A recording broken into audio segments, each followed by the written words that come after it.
If you're there, please infuse my nuts with the power of 1,000 suns.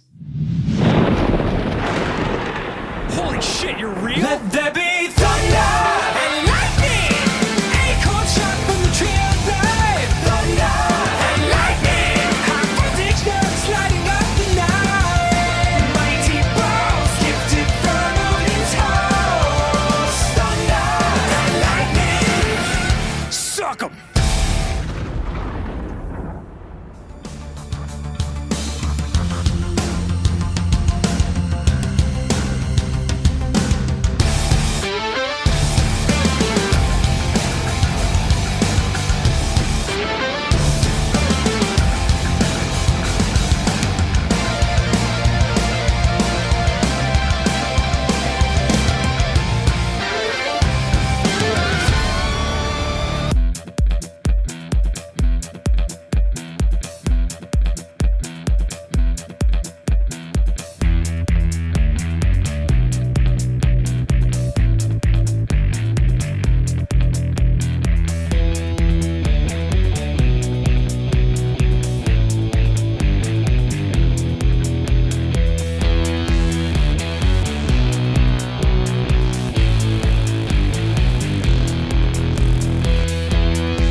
I'm not like other guys. I can tell that you have played it safe your whole life. So let's get naughty and break a couple rules tonight. Sneaking a movie, no one will ever know. Then run on private property and hold each other close. Beneath the moonlight, I've got a fun idea.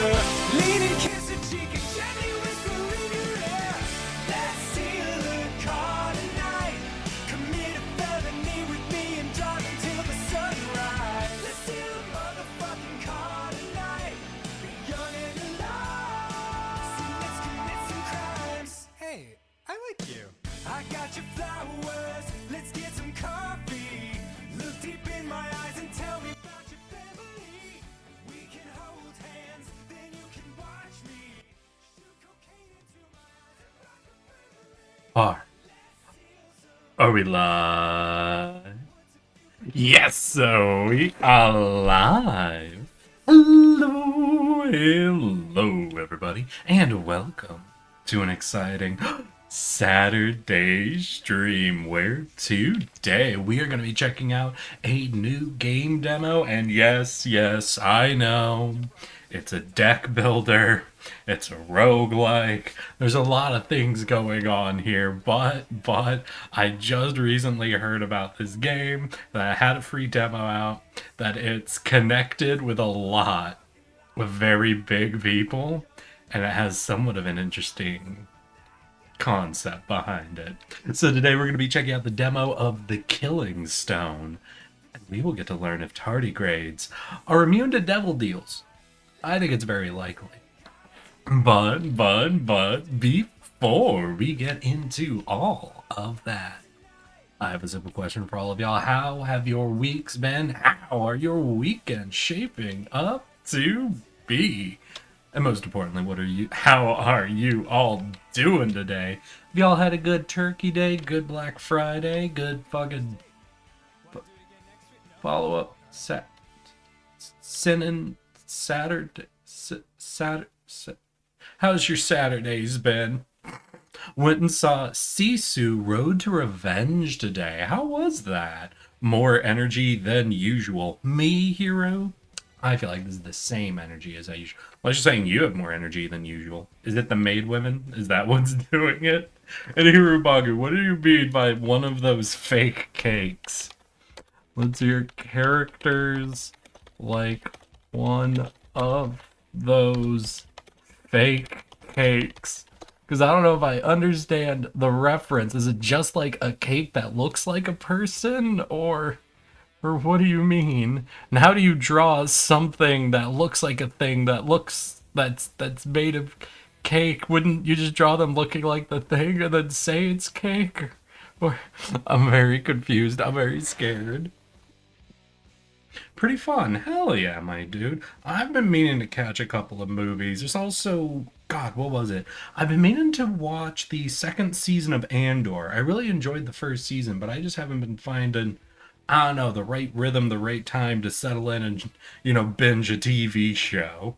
Mostly been focusing on getting back into my video editing and a bunch of other chores I've been up to lately. And tonight's not good either, because right before stream, I had a buddy text me and say, hey, I'm thinking of taking some friends out to the goth club. You want to come along? And I'm like, yeah, I want to come to the goth club. So I stopped by the store literally an hour before I streamed, and I picked up some eyeliner. And I'm gonna try to fucking slut myself up a little bit, just a smidge. Black pants, maybe pick one of my black t-shirts with like a V cut on it, put on the liner, just really, man whore it up a little bit.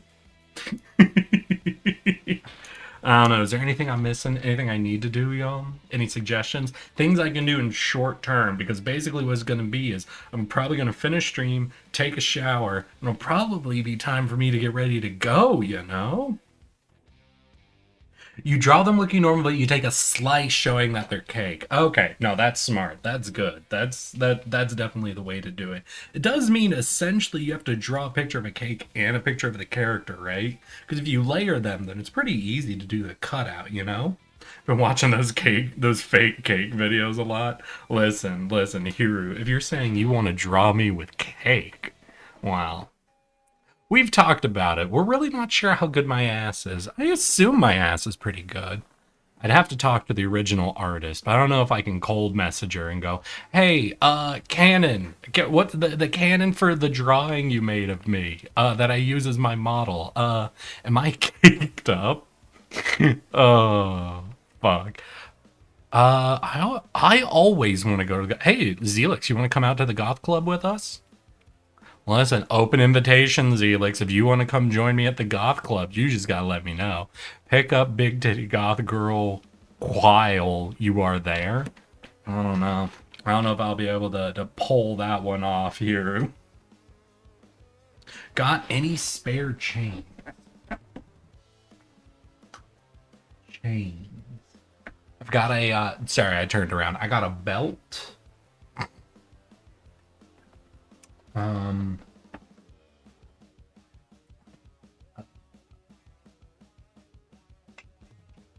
Chain. I'm unfortunately not really an accessory person. Let's see, what do I got? What do I got back there? I've got an Aztec death whistle. Don't know if they'd appreciate that at the club though.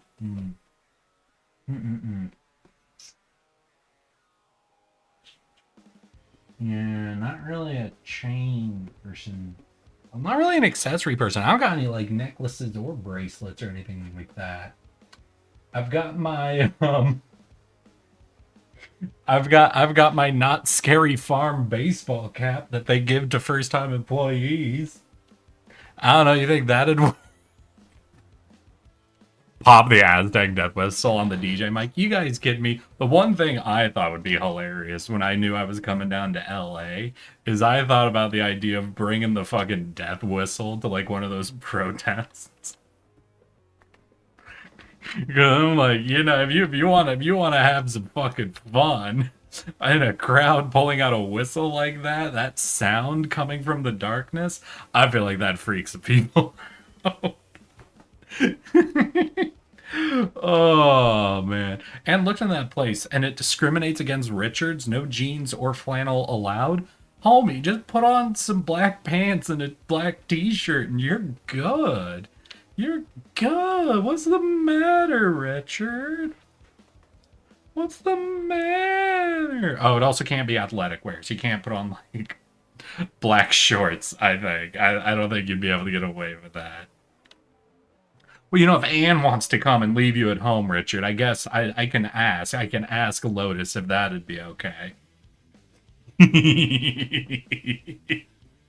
Oh my gosh. So yeah, I'm gonna be going out doing that tonight. I'm gonna be putting on some eyeliner, and it's been has it been 10 years since I've worn eyeliner? Fuck, I'm gonna put my fucking eye out, aren't I?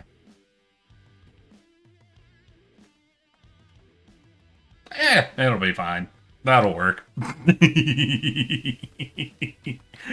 Oh my god. I'm actually looking forward to meeting some of my buddy's friends. I think this will be the first time he's introducing me to other friends he has in the area.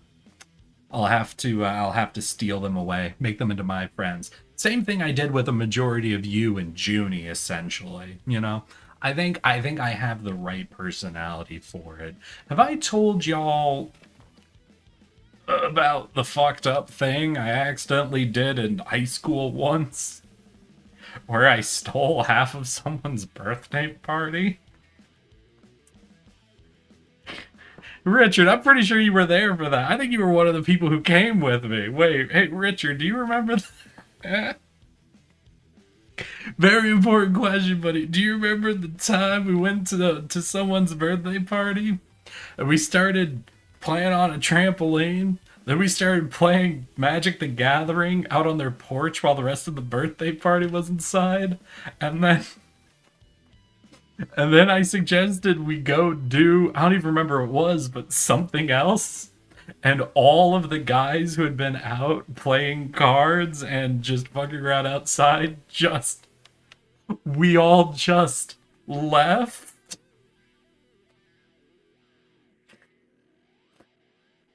In my defense, I had forgotten we had been playing outside away from the rest of the party for over an hour at that point, and I had forgotten I was at someone's birthday. And literally, at that point, it was just like, yeah, I'm just hanging out with my buddies. Hey, do you guys want to go? You guys want to go to the lake or the movie theater? I don't even remember. Richard, do you remember what we went to do? Because I don't even remember. But literally, like, we got there, and then there were some people outside, so I went outside to hang out with them, and we ended up being outside for like an hour and a half. And then me and, like, probably at this party that there was like 20 or so people at, me and at least 8 others just left. I think we went for a walk, then we went out to View. Yeah, so I guess we left to go on a walk and then just go to a restaurant.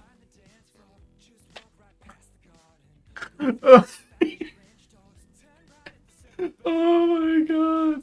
I'm pretty sure I've apologized to her since then, but I'm not 100%. I don't know if there's even a good way to bring that up at this point, you know? Oh my god. Nah, it was horrible. It was only like a couple of days later when someone brought it up that I realized what I'd done. And I felt so bad about it. I felt like such an asshole. Oh my god. I remember a birthday party I was at. Me and some third-party person, I don't know, we both hooked up the TV with Strive so we could 1v1. Oh my god. Nah, hey, listen, that's not the worst. I think we've all been at, like, the house party or the birthday party or something where someone puts on YouTube and they start sharing with a party of people, all of which they don't know everyone there, and they start sharing YouTube videos they think are funny, and the vibes are just off the whole time. Cause those, I'm pretty sure everyone's been in that situation at least once. To be fair, it's hard for most birthdays to stand up against corn fritters and fireweed honey milkshakes. Shit, the fireweed honey milkshakes are pretty good. Damn, nah, you make a real good point there. Also, don't put that on you, man. The other 7 people could have made the decision to stay. Yeah, but I still feel I was part of it, and I instigated it. Yeah, it was everyone's decision. But I like to think of it this way, you know, there's kind of this mental thing that people have where people don't like having to make choices. People like going, you know, with the path of least resistance. So say you're at a party and nobody brings up the idea of leaving. You have to now conjure up the desire, the energy, and the assholishness to just ditch a party all on your own. But if one person who's fully forgotten they're at a birthday party with excitement and interest is like, hey, you guys want to go to VO? And takes all of the effort on your side of it, all the emotional effort out of it for you, you're going to take that path of least resistance.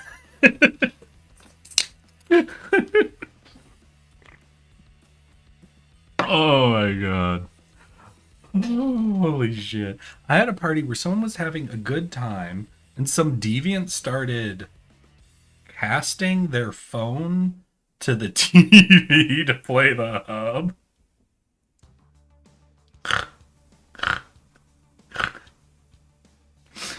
Bro, kill the entire vibe like instantly, because I feel like as a quick one-off joke, I feel maybe it depends on the group of people you're with.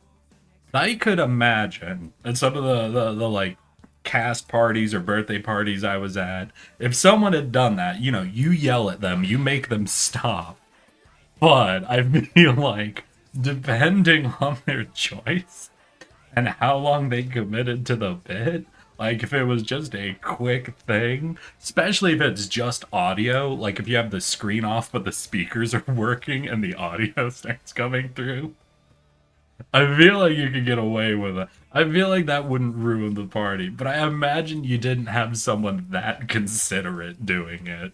I think that's the problem. Those types of jokes, you could get away with them if you're a considerate person. But if you're a considerate person, you're likely not gonna think of those jokes. Oh my god.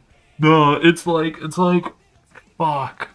So, one time in high school, when I think I was a freshman, so, you know, dumb fucking middle schooler, functionally, who is now for the first time hanging out with older people during extracurriculars. So I add in a touch of the tism. So really bad at reading like social cues or what's going on. There was one day right when school ended, I went out to the theater and there was a dude just kind of standing on the stage, right? And he was tossing an apple up and down, just catching it. And I, approaching from behind, didn't see his face, didn't read his body energy whatsoever. This dude had a fucking shit day. Just bad beginning to the end, and was irritated and angry and just was basically more so tossing this apple around just to try to get some of the stress out. I just thought it was someone who was snacking on an apple and just sort of tossing it lightheartedly. So as it's coming down at one point, I caught it out of midair and smiled at him, and he lost his shit. He yelled and said, "Fine, just fucking keep it," and stormed out of the theater. And I froze at first going, oh no, what did I fucking do? And I stood there and I looked at the apple and I'm like, there's only one way to recover this. And I just froze in the exact position I had been where I had caught the apple. Same facial expression. And I stood there for probably just 5 minutes until the guy eventually came back for like actual rehearsal. And he came back and he walked up to me and he looked confused. And I turned with the same expression I had in his apple back. I'm like, "You forgot your apple." And the dude fucking started fucking laughing and apologized for yelling at me. And I said, "I'm sorry, I grabbed your apple."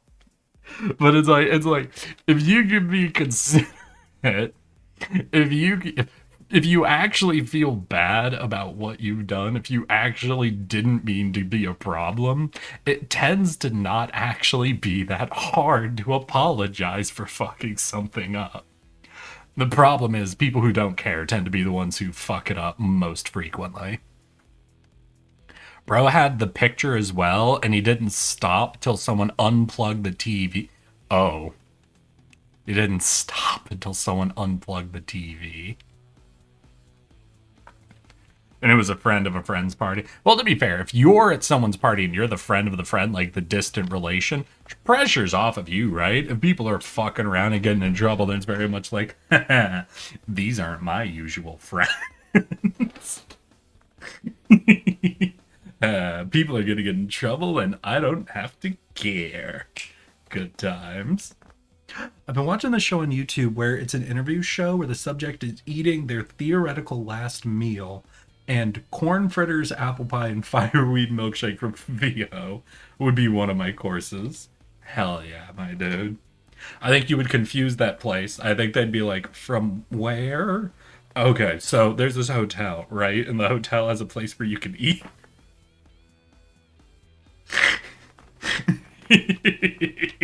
We call it VHO, or the Valley Hotel. It's fucking great. You guys should go sometime. This stream brought to you by the Valley Hotel. They didn't ask me, and they aren't gonna get any business from this, but hey, I'm willing to support them. Holy shit. Any of you getting up to any weekend fun? Richard, I know you're going to go do an exciting sleep study and figure out if you have sleep apnea or not. I'm going out tonight. How about any of you? Any of y'all getting up to anything? getting up to that shit.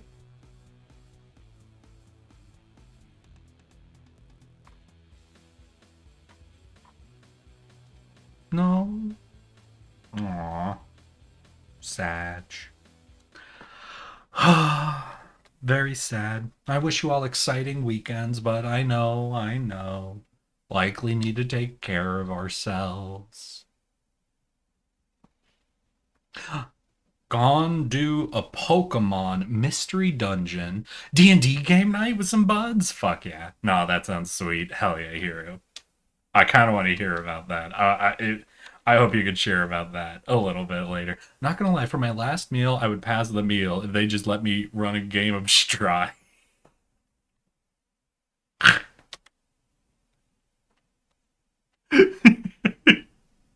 What would you like for your last meal? Can I have 1 hour of gameplay time, please, sir? I would we kill to play some video games, Mr. Policeman? Oh my god, I've got you right, but that does sound fucking hilarious. Mr. Officer, could we get some Call of Duty in here, please? I'm going to Comic-Con tomorrow? Hell yeah, my guy. Know anything you're going to be getting up to, or just checking out the con?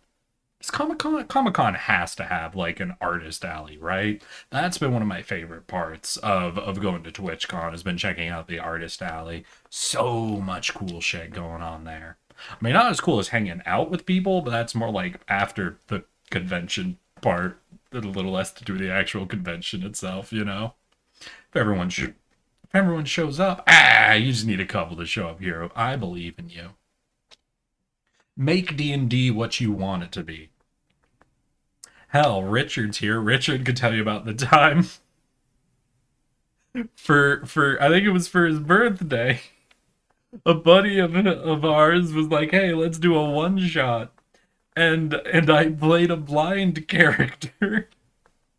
And not a character with blind sight or with any features that helped him to overcome his blindness. Just a blind guy. And our friend just played a horse. And we had to save people from a burning building.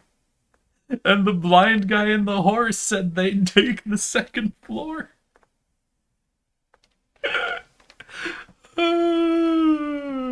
That was a good time. Most of the time the money is in Artist Alley. I got 170 and planning on spending 240.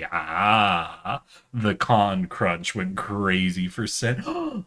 Wait. You finally got to break it out? No, wait, you're going tomorrow, right? Did you say you were going tomorrow? Sorry, I just got to catch up. Going to Comic-Con tomorrow. Yeah, no, yeah, the con crunch went crazy for Zen. Yeah, I saw your last photo. I gave it a like in the Discord. It's looking good. It looks fucking great, my dude. Good fucking job on that. Like, congrats on getting that out in time. Fucking do it. Yeah, tomorrow. Hell yeah. Oh no, what's wrong, Yurubagu? What, you don't think a blind man and a full-sized horse would be able to do a good job of checking multiple rooms on the top floor of a mansion for survivors of a massive house fire? What about that seems suboptimal to you, Hirubagu? I'll be honest, me and the horse didn't find anyone. So I think it was fine. Yeah, it was a bit of a problem getting him up the stairs. And he took one half of the hallway and I took the other. So we had a blind guy and a horse knocking on doors, or quote unquote looking into rooms to see if they saw anyone who needed help. And we did find nobody who needed help. So I'm sure it was fine. I'm sure nothing escaped the blind man and the horse.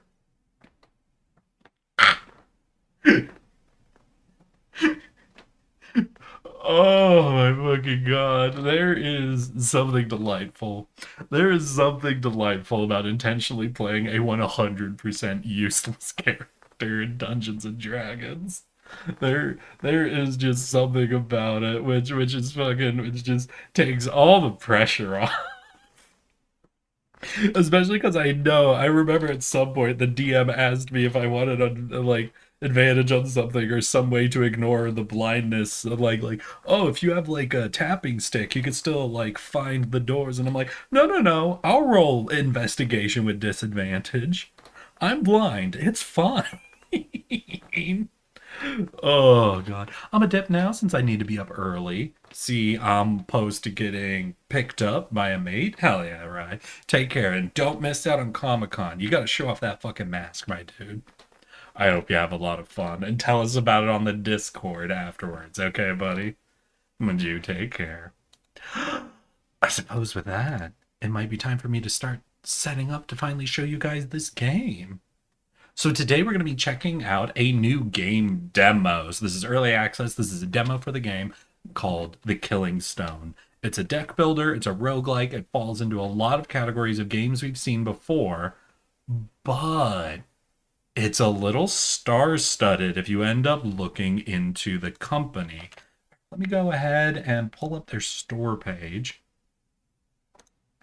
So this is made by Question. This is the company that's worked on a few small games, like the Blackout Club, Magic Circle. They've done like a few things like that, but they also have a few new designers that have been involved in other things, and a few voice actors I think you guys will immediately recognize. When I was hearing some of the talent attached to this and the concept of the game, I got very excited, and I hope you guys end up enjoying this demo. The Killing Stone is a deck builder based around making deals with the devil and playing against him at his own game, where a lot of your deck, your builds, your cards are all based on bargains and sacrifices, which I think, depending on how they end up doing it mechanically, can end up being a really interesting time. Let's get things launched up, ready to go, and let's check out The Killing Stone. All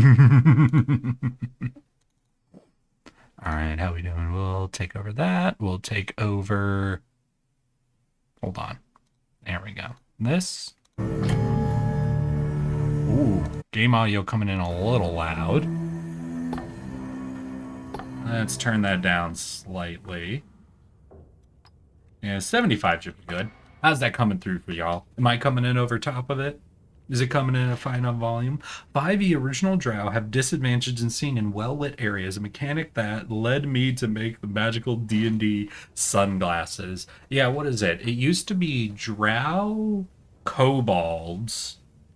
I think there was one other of the monstrous races that all came with sunlight sensitivity, which not only gave you disadvantage to like... Basically, it gave you the poison status effect. Game volume's actually a bit soft? Really? Sounded kind of loud on my side. Maybe it's balanced differently coming through the... Alright. We'll do it this way then. Alright. Let's get ready. Let's hop on in. But I know they've been taking out a lot of that shit. It was like... Oh, split that difference? Uh-oh. So in between 75 and 100%, so we're looking at...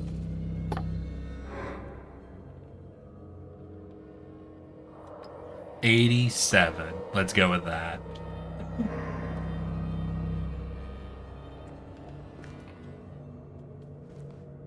Alright, hey, you just stay right there, buddy. I got something I need to check. Okay.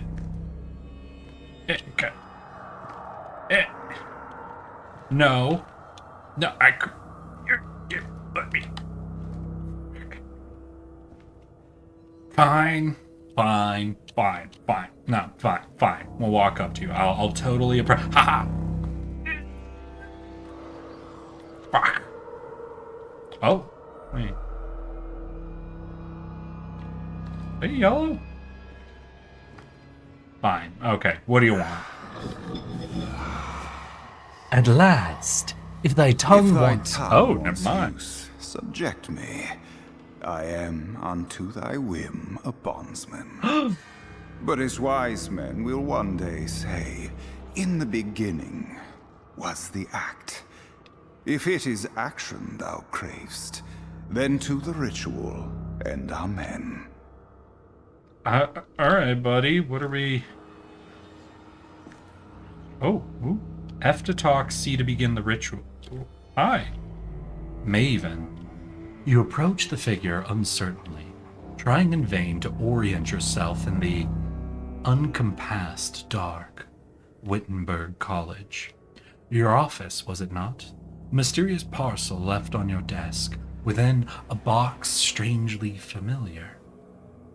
Numbly, you had skimmed the receipt, retaining nothing beyond a state of American Svangard, herein as the deceased. Your ancient mentor, dead. In her shadow, false and true seem weightless equivocations. She left this box to you. On instinct, you reached for the clasp, in an uncanny light which seemed somehow to notice you. From angeled time thou art sudden-scaped. All hail and welcome. Thank you, One Eye. Hast thou a soul? Your presence seems to strongly indicate a yes. I can prove no such thing. Well, let's go with that. Let's challenge him a little bit. Thou hast, or I would see thee not. But content, let's call thy new soul my gift. With love, deliver it. I don't think you're the one who gave me a soul, buddy. I don't think that's true. I don't think we'll call it a gift. Now, in all thy mortal world, there is but one game worth the candle. Chess. Nah, you're a checkers man, aren't you? Chinese checkers? Nah. Let's see. I want to get the vibe off your face. This is a card game guy. Yeah. No, this is a trick-taking guy. I could see it. I could see it in him. But is he into hearts or spades? I'm gonna go with hearts. I think this man wants to shoot the moon. Yeah, the One Eye likes to shoot the moon. That's my call. If thou wouldst play, ask thyself but this. Hast thou the art? Oh. Hast thou the will to beat the devil? Oh, yeah, I think I could probably do that. I think I could beat the devil. If thou couldst know how oft I have been answered yes, Yeah. thou wouldst stand amazed. I would not. Sir, are you aware of how many Americans think they could fist fight a grizzly? Hold on. No. One Eye, hold on. 1 second. 1 second, buddy. Buddy. Hold on just a second. How many Americans think they could fight a bear? Let's see. I want to get this whole fucking image. Where is this? Where I feel like there was a thing that had like a whole ass chart. Let's just go to images then. Yeah, what is it? 6% of Americans think they could beat a grizzly bear in a fight. 8% of Americans think they could beat a lion in a fight. 8% think they could beat an elephant in a fight. And 15% of Americans think they could beat a king cobra in a fist fight. So One Eye, no, I would not be surprised, likely, by how many people think they could beat the devil at his own game. I think that lines up exactly with how I would expect it to. Oh. Okay. Dost see? Here is the table. Oh. And here the game. In this place, we play for souls. Wait, what can I do with your soul? Here is my wager. The soul of Marikin. Thou dost My hereby mentor? swear to act as final executor of thy late mentor's pact. In all trials or contests unresolved, wilt thou play on her behalf? So you have Marican's soul, and I'm playing for her soul. And I imagine mine's the collateral. Thou hast Marican, why did you eye, put up my by soul thy as dead collateral? witch bequeathed. 'Twill serve for thy stake in this test of bona fides. I mean, if it's like a regulation boxing match, yeah, I could win. It would be posthumous because I would die, but that would DQ the bear. Okay, I don't think they meant like a boxing match. I mean, like, could beat them in a bare knuckle brawl, you know? But there is a quote. That I wish I could remember. It was something like, my advantage was they didn't know they were in a competition. There was like a quote from someone about like something.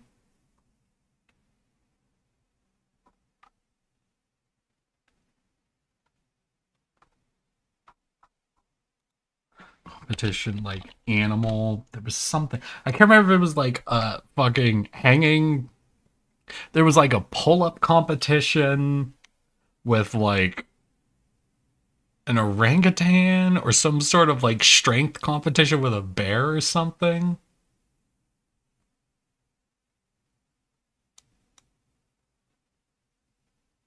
God, I wish I could remember where I'd heard it from, but I'm not seeing any actual hits for it. But it was basically something where someone had to compete with an animal, and there was like, that was basically the joke. Well, I did have the small advantage that they were unaware that they were in a competition. We're friends, right? I can offer your immortal soul as a minor part of my deal with a guy I met behind a gas station. Listen, could you imagine the fucking devil rolls up one day and tells you they have your buddy's soul, but your buddy said if he lost his soul, that you would definitely be willing to put up your soul to try and save him? And make sure, as a reminder, your buddy didn't put your soul up. He just told the devil, yeah, I bet if you challenged my friend in a game for my soul, he'll put his soul up for collateral. Because, like, what do you do in that situation? You say no? You prove your friend wrong about how kind you are? Fucking asshole, forcing me to fucking bet my soul against the devil.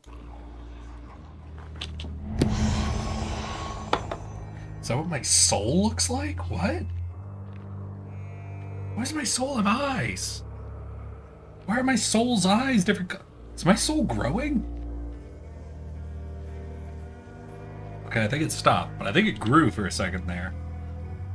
Now, prove thou art no impostor. What? Face Valravin, first familiar to learned Marican, and confirm thyself her pupil. You didn't force, you only socially pressured. Yeah, and I'm sorry, for a Tism bro like me, social pressure is forcing. The figure indicates a signature line on the ritual document. The package from Marican contained a strangely vicious-looking ring with a nib on its tip. The purpose is obvious. Oh, damn it. Ow.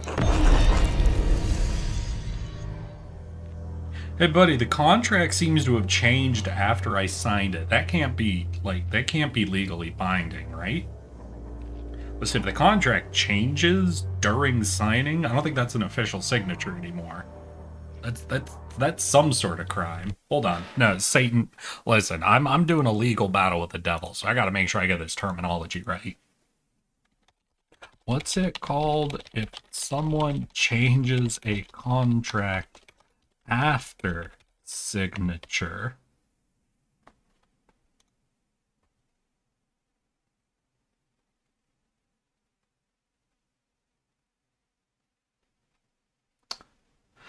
An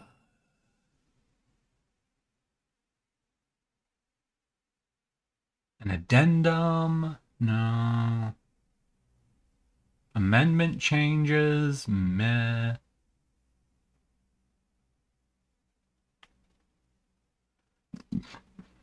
Maybe they just say modified after amendment. Fine. I thought there'd be like a single legal word, you know? Only the pronouns can change once I start signing the contract. I think the word you're looking for is fraud. I thought they would have a fun, like, specific name.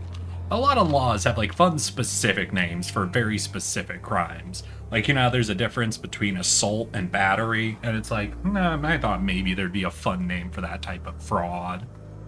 And now, by all the eyes of hell and heaven, are we to each unto the other bound. Defenestration. Fuck you, little pink. Fuck you.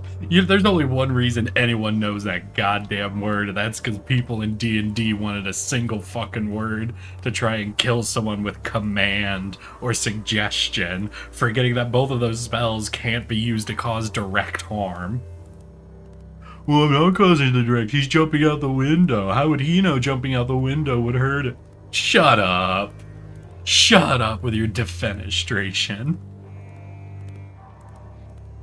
Until the trial's done, and game be won, let no mortal soul from this table rise. What if I have to pee? Do souls have to pee? Is my body gonna have to pee? Hey, Satan and Bird. Hi. How are you? When did you get here?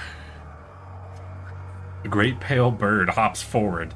An albino corvid. Quite rare. It trills strangely and seems to speak, not in words, yet you intuit the meaning. Wherefore a mock trial? 'Tis plainly the one forenamed. Yet if I must perforce, I'll fledge the witch. Lo, stranger, scrut the case in brief, and make thine argument. Fuck, I didn't catch any of that. God, it's been too long since I fucking read Shakespeare. Okay. Wherefore a mock trial? 'Tis plainly the one forenamed. Yet if I must perforce, I'll fledge the witch. Lo, stranger, scrut the case in brief, and make thine argument. Is it asking me to reread the document? This ritual binds you. Yeah, wait, I got it. Okay, this bird hopped up and was like, all right, I'll play the witch. You should reread your document. You must defend the witch? No, I think the bird is hopping up and like, hey, what's going on? What's this shit you're doing?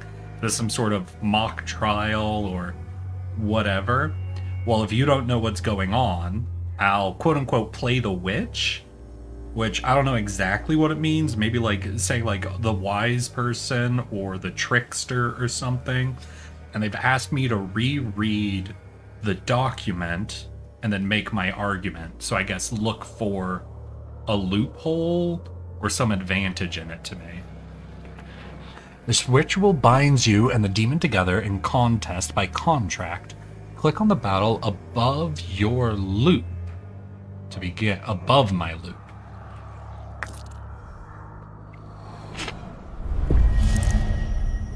Valravn, the first lesson, a trivial battle. The game of souls. To win this contractual battle, you must reduce the health of your opponent's eye to 0. If you reach 0, you lose. When turns start, you draw up to 5 cards, which you will then play on the battle line. Select a card. Well, I only have thralls. So what can we pick up? So we've got attack 1, health 1. This is a creature, thrall. We've got 1 blue, which I assume is cost. Yeah, like 3 energy. This costs 1 energy. And we've got empty sections. So these are either upgrades we can pick up or effects that can be applied. And each of these seem to be able to take 3. Placement phase. These cards are all creatures which get placed on the battle line and fight when your turn ends. Place one now in the available spot.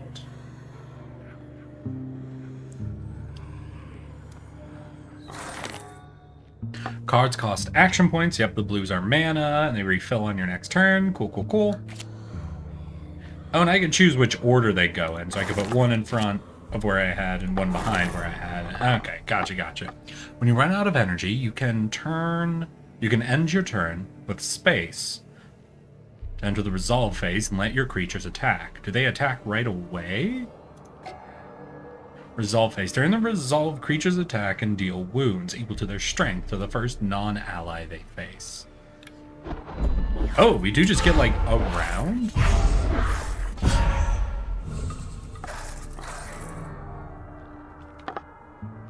The Fangella divides the board. You can only place creatures on your side and vice versa.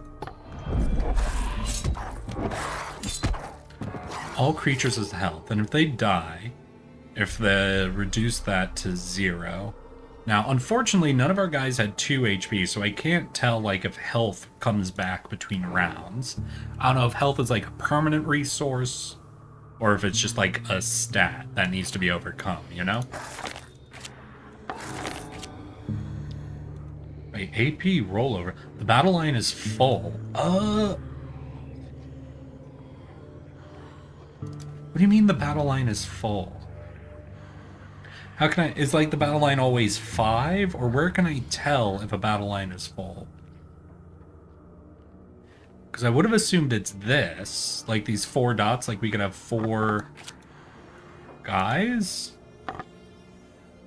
You see there's 2 here and it comes outward. So I would think it goes to 4. But we seem to be filled up.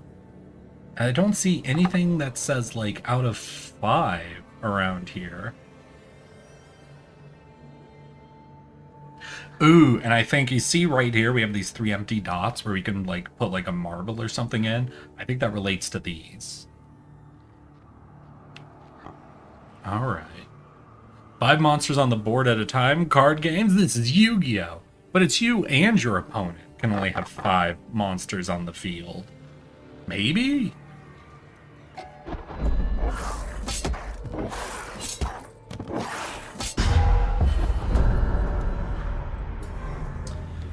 You defeated your opponent, but such minions are only an aspect of the greater advocate. Proceed to the next battle. Combat, minion. Alright, then we'll move forward again.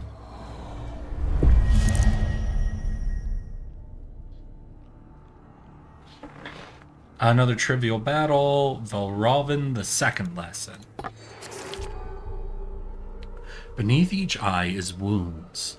Place a creature on the battle line to see the preview chant. Oh, we've got multi-health dudes. Hey, we're finally going to learn about, like, whether damage is permanent or whatever. Must not have been paying attention. I thought they were all your minions. No, they had 2, I had 3. Oh, wait, look. There's a 4th slot here, but it's empty. You can see there's, like, the 3 blue gems that light up when I place something. And there is a 4th slot, but it's empty. So maybe that's an upgrade we can get later. That'll let us go up to 4. But right now we're locked at 3.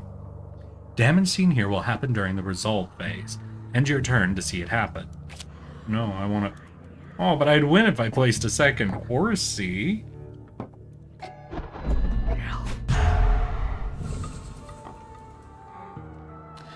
The demon played a new kind of creature. Focus on it to see its details. Oh, Tunnel 1. Hey, they have an effect here. Oh, but that isn't in that little 3 marble slot, so those aren't related. Tunnel 1. Bypass the first asset in front of it when attacking. Alright, so it'll be able to ignore one of my creatures and try to attack me directly.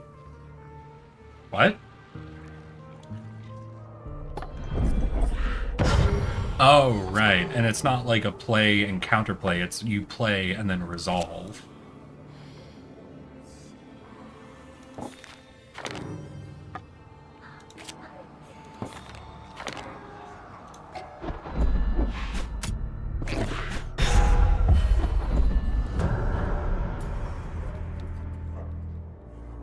So I took 2 damage. Damn, because I think our damage on our eye is permanent for the run. Third lesson, trivial battle. Invocations. Your new card, Spark, is an invocation, a spell that affects the board but isn't placed on it. Select the Spark now. Deal 1 damage to any target. Okay. The rest of your hand is all thralls, which seem unlucky. Select the draw pile and see if you've got anything better waiting. Okay. This shows you the remaining decks in a random order. When it is emptied, the graveyard reshuffles into the use of the back button. Okay. Manual discard. You draw up to 5 cards each turn. You can, however, use right-click to discard 1, hopefully making space for better cards in your next turn.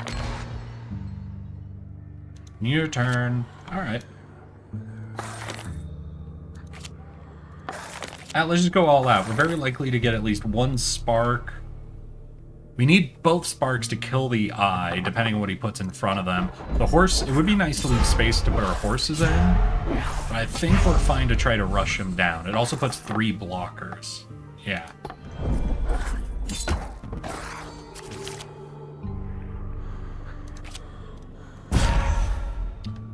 If you regret a move, you can undo it. Okay. But I don't. Good. Oh, the contract back. Valraven. Oh, this is Valraven. Got it. The bird interrupts to address your devilish foe. Zounds!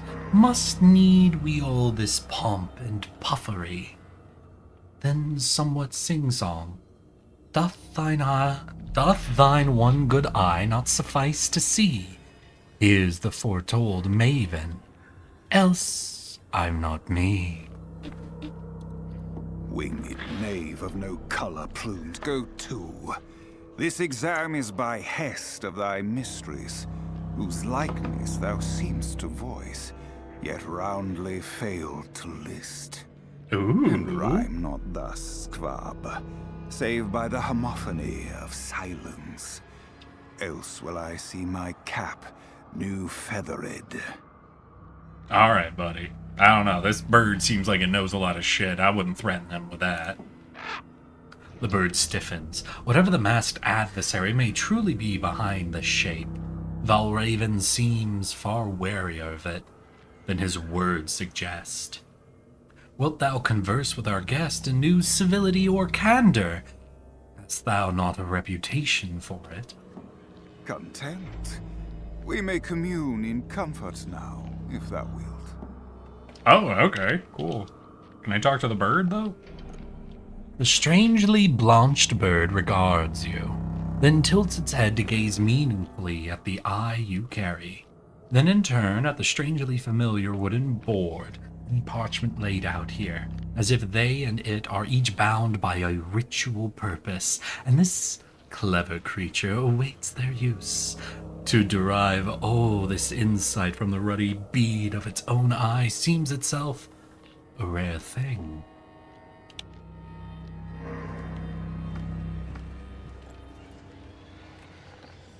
To me thou art the shape of joy infleshed.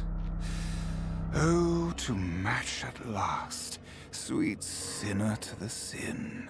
To what sin? The late Marican named thee her pupil. Shouldst thou by ritual trial prove thou art the one chosen by the witch, then like that box presently will I, and all the world, to thee ope. Okay. I don't know what you mean by that, but it sounds like it could be The second good. Do I ritual want you to test open up to me? awaits, unless thou hast questions. So is it true, Marican is dead? She hath willed me her arcane secrets, but are you the catch? You said this is your high? Oh, some of us hath seen too much. Gestures lightly. Not my first face this, nor among my faces first. 'Tis not e'en the first by thine own Marican gifted me.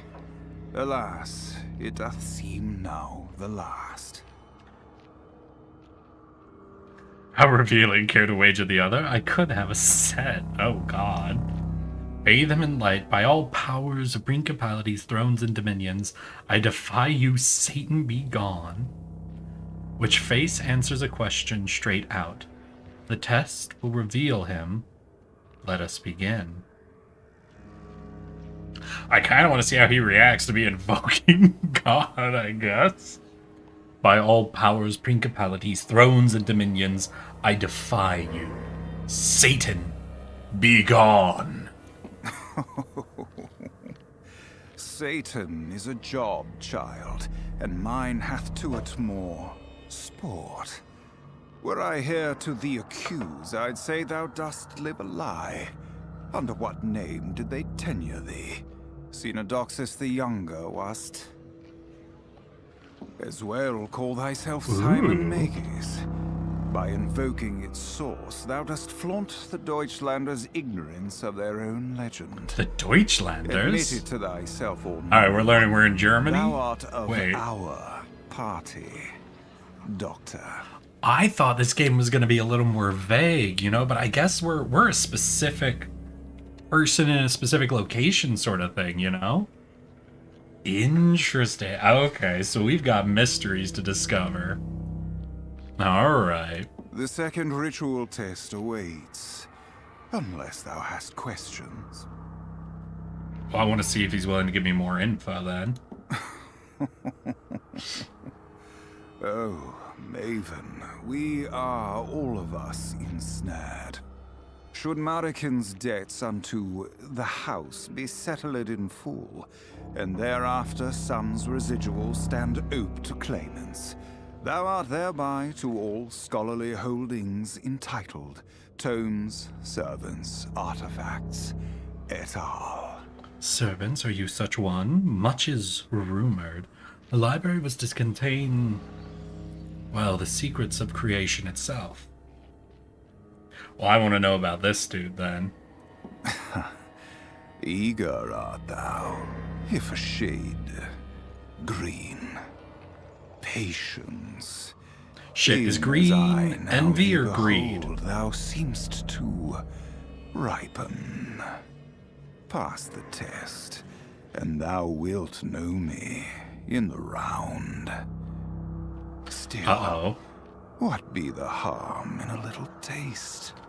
Alright, wait. No, you don't have to give me a taste of who you are. No, that's fine. We can wait till we end. Wait, no. I take it back. We don't have to do a Shouldst taste. thou by Funghella trial best Valravn, first familiar to Marikin? Oh, you're the familiar, Valravn. Thou wilt be proffered his services as an advanced retainer fee to ensure thine arrival to the site of her death. More than this much, I cannot yet say. Alright, so you will take me to the site of my mentor's death. But you're not willing to tell me anything after that. Okay. So we'll get some level of temporary control over this guy as a familiar? Now, shouldst thou die before thy Oh. tasks complete, thine own soul wilt to forfeit fall, unless some undisclosed advocate steps forth on thy behalf. The second ritual test awaits. Nah, let's fucking go, homie. Unfortunately for you, my dude, I've played a lot of deck builders, so it's very likely I'm going to kick your ass in a tutorial mission, maybe, hopefully.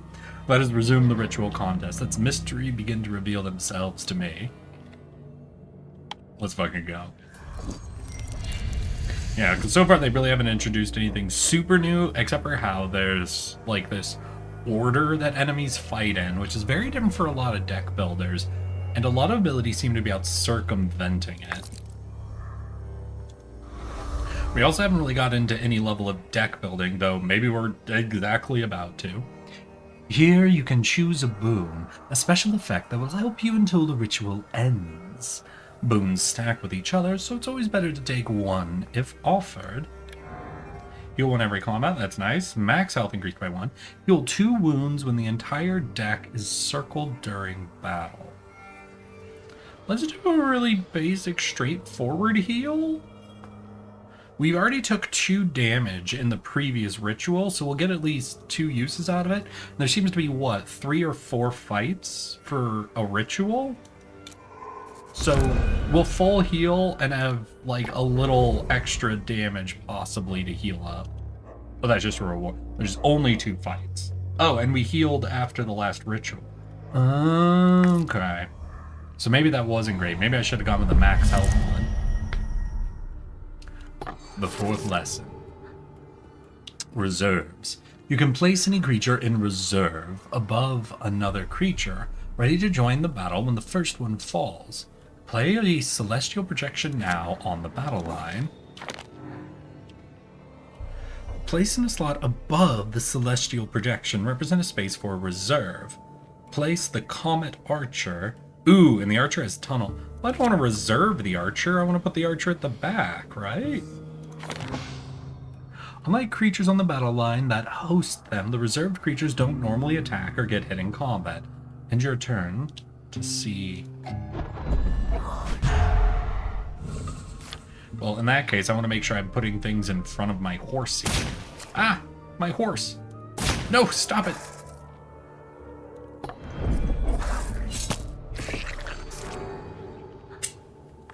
As there, some creatures have special abilities when they deploy from reserves, like the Anchor of Faith, played on the Comet Archer's reserve now. Attacks immediately and give enemy neighbors -1 when deployed from reserve. Ah.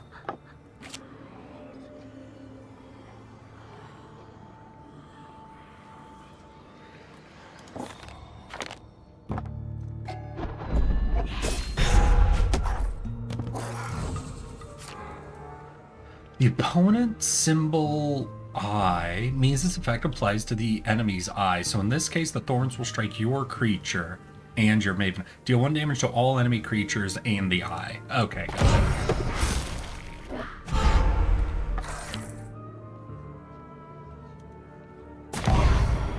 Fuck. Well, at least I took the thing that'll heal me 1 damage.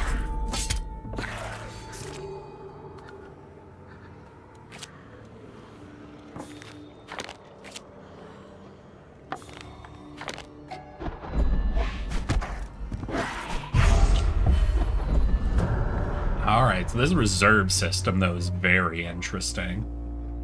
So I'm at 18, so when I start this combat, will I get the 1 heal? Because it didn't seem to heal at the end of combat. Oh, wait, and this is a boss battle. Alright. 7 HP. Okay, you're pretty tough. And what do we got? Aggression. Give its host +1. Chant? Chants. Aggression is a chant.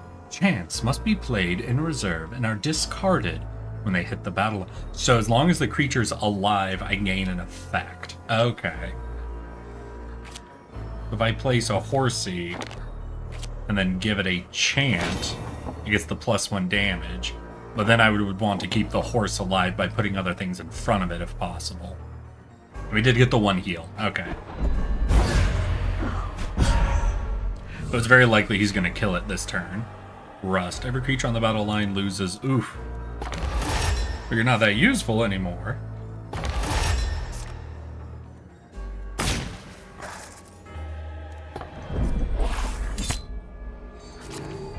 Replace. Your celestial projection is damaged and can you can replace by selecting a card, then selecting a figure on the board, replacing a host to keep the oh.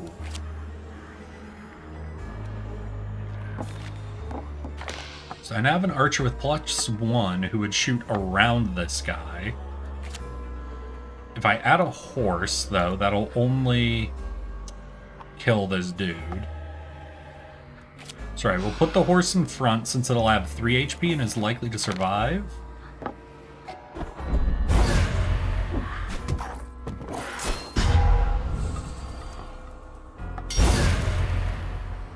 Ooh, okay. Oh, but you have tunnel, so our archer won't survive. Oh well. Still, horse will be able to rip through him. You have 2 HP. If I just drop another horse, then that'll take care of it. We'll just fill the board and go crazy.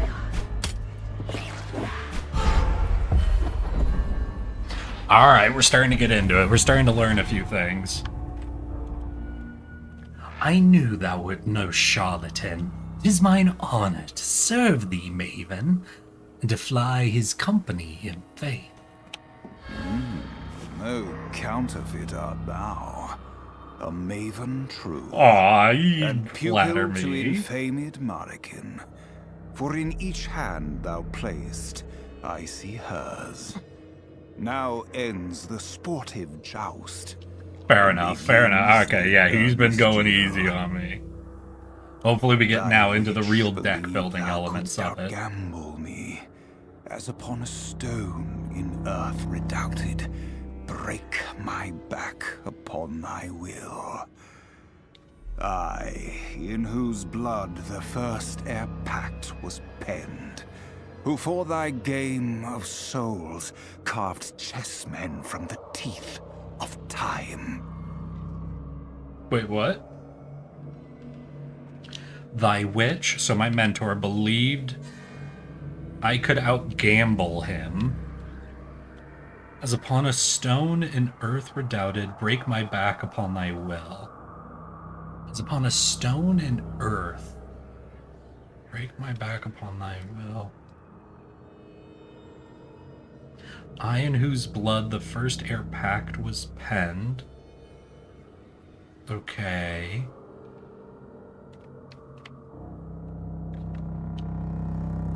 Huh. Not quite sure what he's saying At thy here. journey's end, seek me out, Oh. and we shall see. He places a small effigy of you in traveling kit near what appears to be a model house, as one might use with dolls. Ah, shit. North be thy fateful journey, lo twixt that puissant eye and I, thence shall thy way be loomed. In coldness shalt thou meet him next, and as true adversaries, alas, expect thee no quarter. Soon wilt thou miss the warmth of this first fond embrace. Follow me. So I'm gonna have the bird and the one eye over my shoulder this entire time. My sin eater What? and final friend. In death, I beg of thee, Alright, I have to One admit, the last vibes of favor. this game are fucking immaculate. that most fateful game I once taught thee is not yet won. All did I wager, and lost more still. Now I fear thine art must exceed mine own. The Svangard family stands at hazard now, and the house doth intend to collect.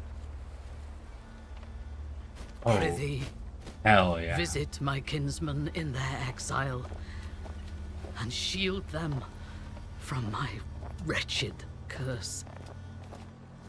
Thou needst not love them, but in the worst Hey, hours bird, you here? deserveth a happier fate than this. And, oh Maven, Birdie boy. to speak me plain, 'tis thou alone whom I entrust to beat the devil. Mariken's Vanguard. God, a beautiful place to have your house, though. God damn. Wait, Valkanauts?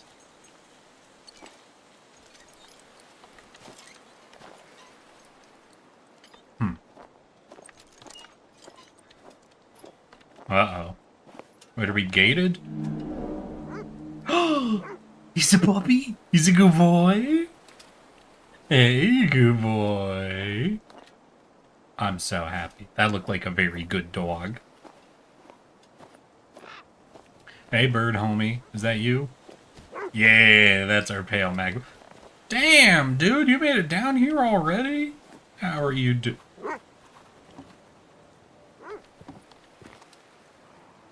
My kindred?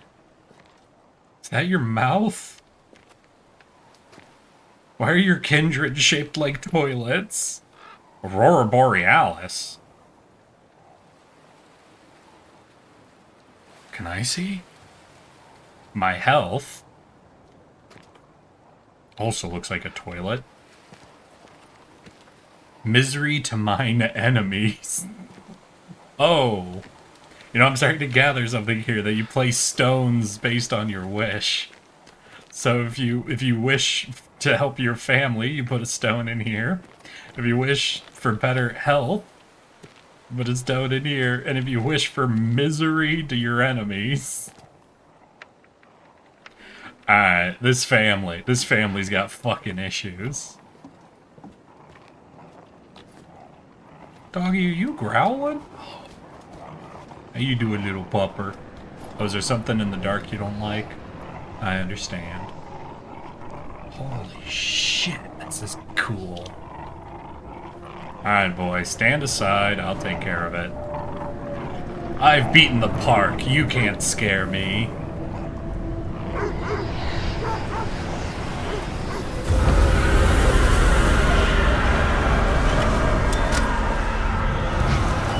I'm sorry, but that's how our fucking lantern works? Listen, that's radical, but that's fucked up.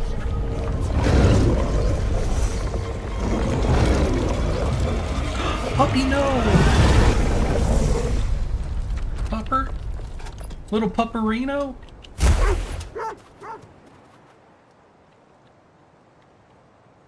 Hey, little guy, how you doing? Oh! Mr. Chops? Alright, what's a good dog voice? Wait, let me think. Wait, we got a bit of a... I think he's a little on the older side, right? Yeah, a little bit of a... Master Maven. Maven, give me. I think I did not greet thee proper. You greeted me properly as might a dog. Oh, pray save thy flattery. To my works I earn it. Chops will come o'er full abashed, and then lose his tongue again. He sniffs you a little. Thou dost smell of ash, though knowest then, mine old mistress is dead, and ere since if faith mine own self forgot, yet I am Oh, I am late. Come, prithee, the family awaits us. Of course, Mr. Chop. Lead ahead. Like a good boy.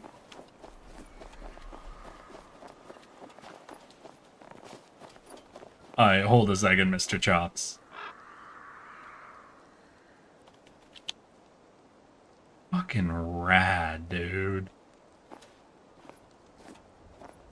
Should have known when the name was Svangard, right? That sounds a very northern name.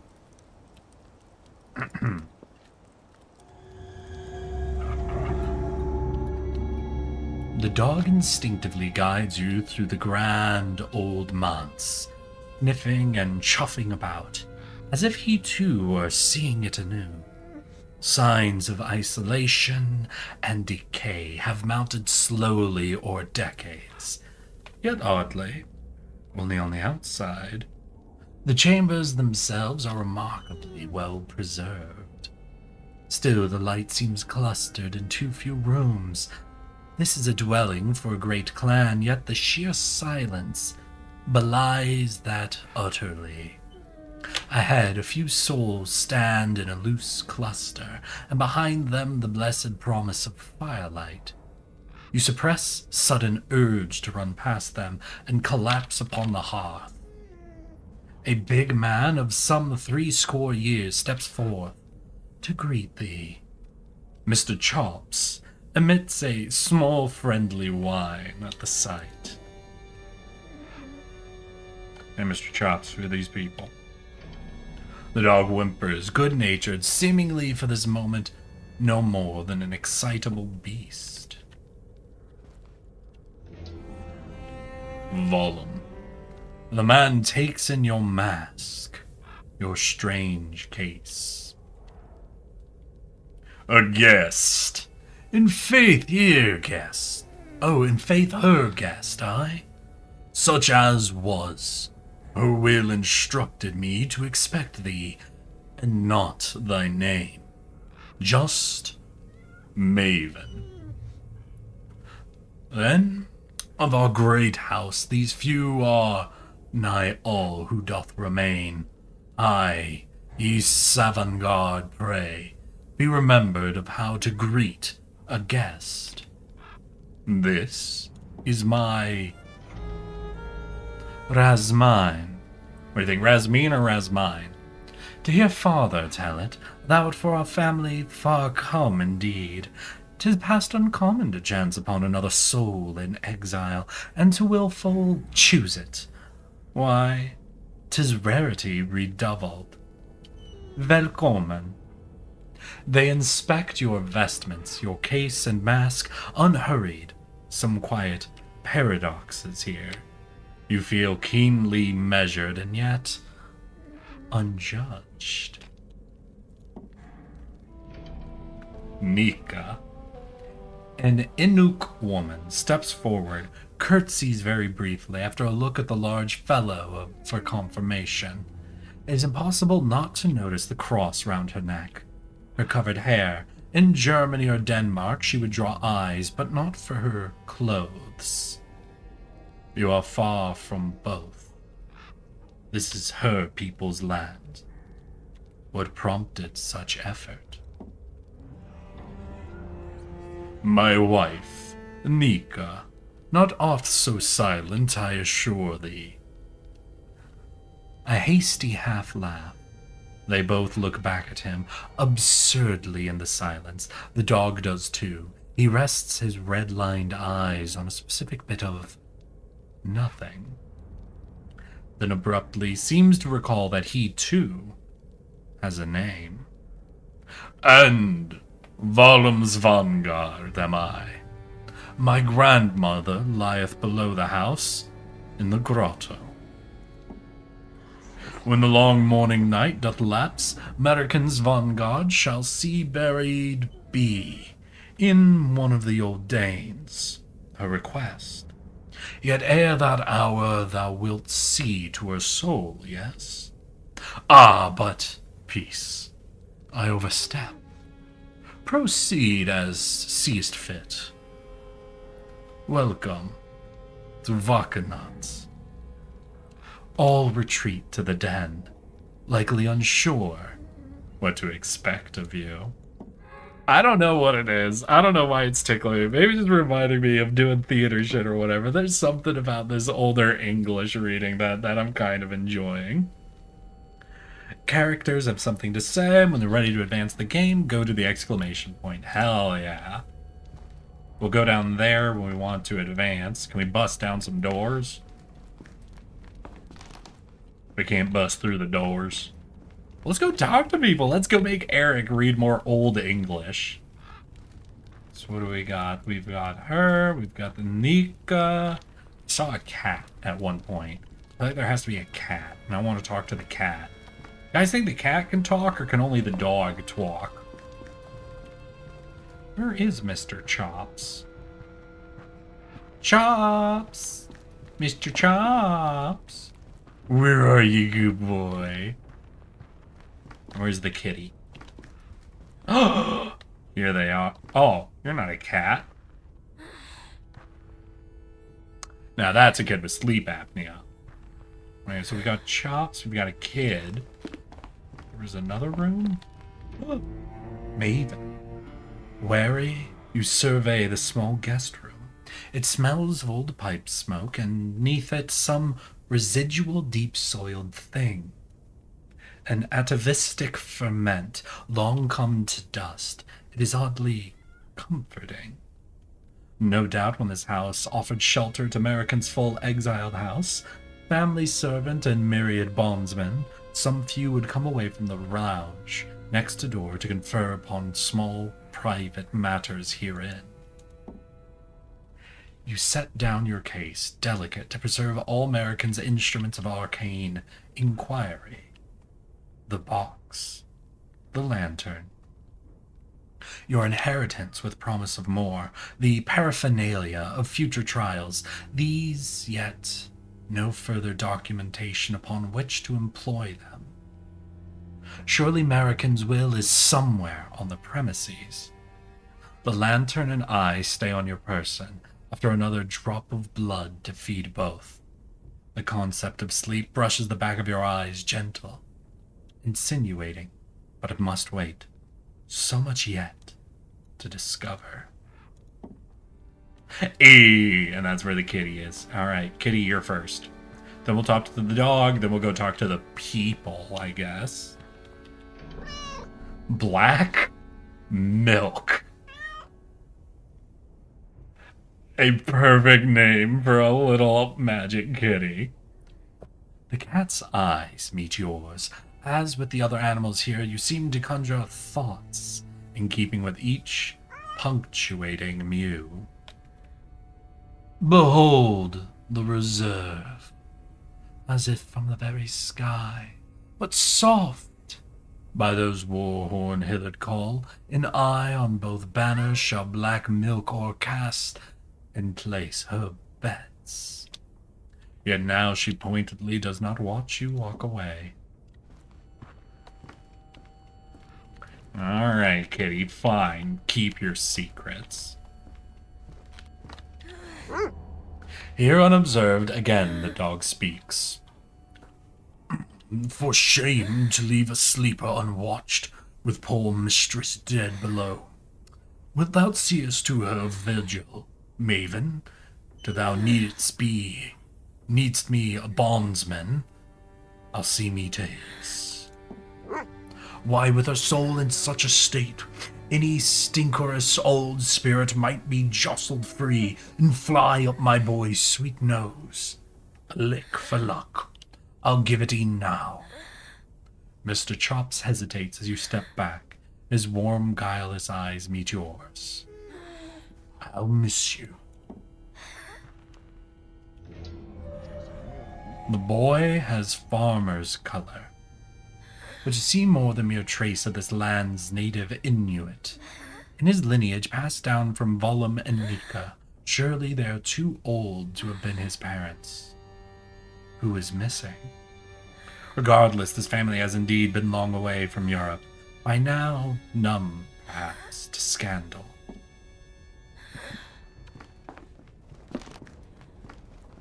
God, I am loving the vibes. We shall see if the game can match. The woman gestures to herself, not quite touching her chest. Nika, no need, and nothing. A perfunctory smile, hands out, open and half closed. Do not worry, they gesture. They watched you descend the stairs. Asleep, did Malthae, soft cipher at the Incoptic? Nay, sworn, would I be that I heard? Well, methought him not so fitful, restless as to play the autodidact, but 'tis not the strangest humour that runneth in our blood. As you chat, they flit between the fire and the stairs, as if looking in on Malthae, whilst perhaps avoiding a creaky step. Noticing you, they add, winter is a siege of silence. Here treble so for a child. Thou wilt see.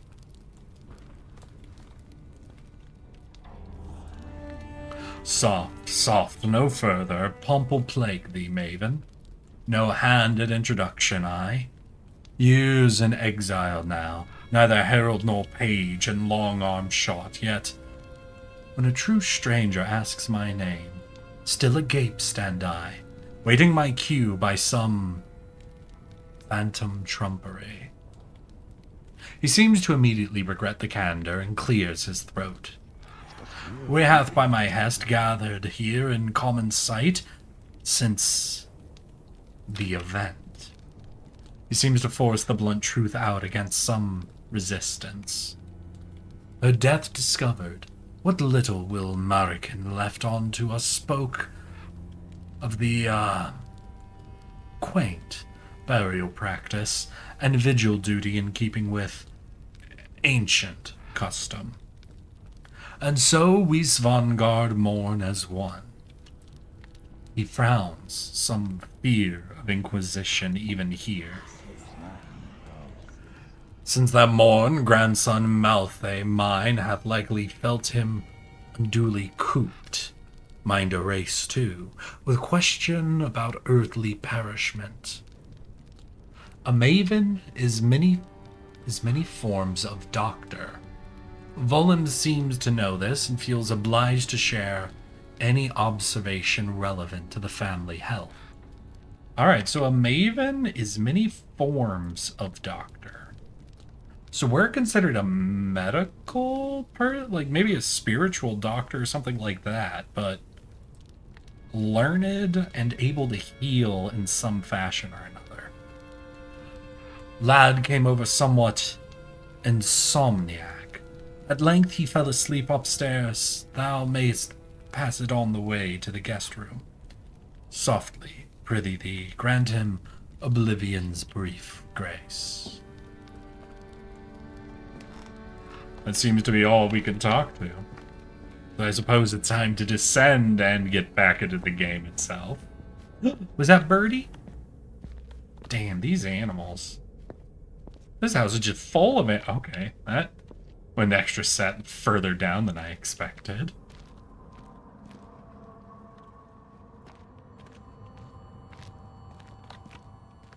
God damn, y'all got a cave system down here. Oh. Hi. Seest thou the contract? The soul of infamed Marican, in blood pact inscribed, and by it forsworn and damned to hell is she. By war of wills we must win her back. We'll seize her soul and try our hand at tug of war, till all hell's black foemen lose their grip. Mark the time. 28 absconding hours have we to serve the pact of Marican.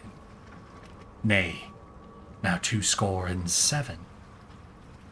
Valravn ruffles his feathers in brief confusion.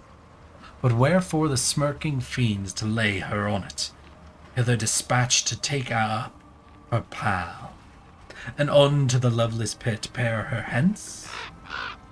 Maven, our newest associate, Mr. Chops, must needs act as thine official familiar for a spell, whilst I o'erloop these documents. Valravn emits a strange, distinctly non-avian whistle. The sound causes your bones to seem suddenly very present, distinct and separate. The feeling fades. When it does, the dog has already reached the grotto, whining a little. Do please bond with him, Maven. When I'm able, I'll offer you choice of my services as well. Puppy, where you at? Hi there, Mr. Chops. Maven, sorry. Is thine old Chops, old fool Chops? Wanted to watch over the boy, and my duty plain forgot me. As the familiar who led thee into the home, I owe thee the first bond. The worst e'er dog am I, or I'd know the art of how to sit at once in place twained. One night, the Elden Lord will be mine. The Elden Lord. I'm sorry. I'm reading the Elden Lord will be mine. My bond should ease thy burden in rituals to come. When thou dost, Mr. Chops dismissed, goeth back to his young master. Now thou shouldst pay thy respects to mistress, for 'tis her soul will soon seem to. Bonding with a familiar grants a unique boon during the ritual. Mr. Chops fetches new cards when discarded. Later you will find others with different singular powers. We pick which animal we like, and whichever one we like gives us a power. Perfect. The perfect idea for a game. Oh, pay me no respect. Aye. No obeisance before this empty ruin. What couldst thou still owe me? 'Tis enough that thou art here. Oh, wow, sweet. Coolio. Could you get me out of the Yet fucking mayhap demon deal? Not all of thee. Huh? I judge thee not. In this matter, you and I are a matched set. So wait, not all of us. So is it only our soul is here, not our body?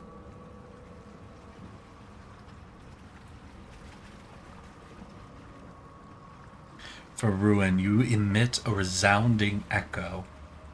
I'll talk to myself a little further. Respect requires that I know you. I wonder now if ere I did. For now, fairly well. Till we are anon rejoined, God speed thee. Oh, and should one bother to answer, do thou tell me which? Seest thou a contract immaculate? Here described is the soul of a newborn infant, None. How did she? I've sudden fear on me, all unnamed. A great rumble sounds here in the grotto. Mingled grains of ice and old wood are kicked up in geometric whirls. The noise issued not from bowels of the house, but upstairs. Voices rise in a distant choir of panic. Avaunt! Up! Out! Fly, Maven!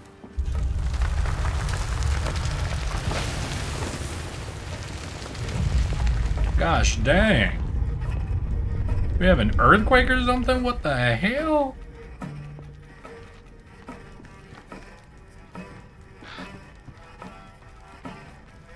What's going on, Nika?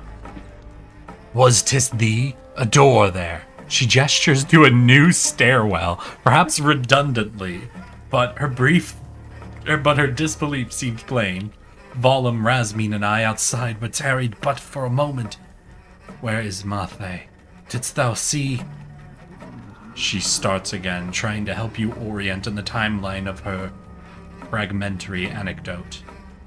My Volum, Rosmine, in and down they went. Just now, we heard cries. Prithee. Nika seems to grope for words, generally alarmed, gesturing again towards the revealed stairway. This is exciting. I'm enjoying this game. A little wild how little deck building we're doing right now, but I'm fucking here for it. Hey, what we doing? What we hiding from?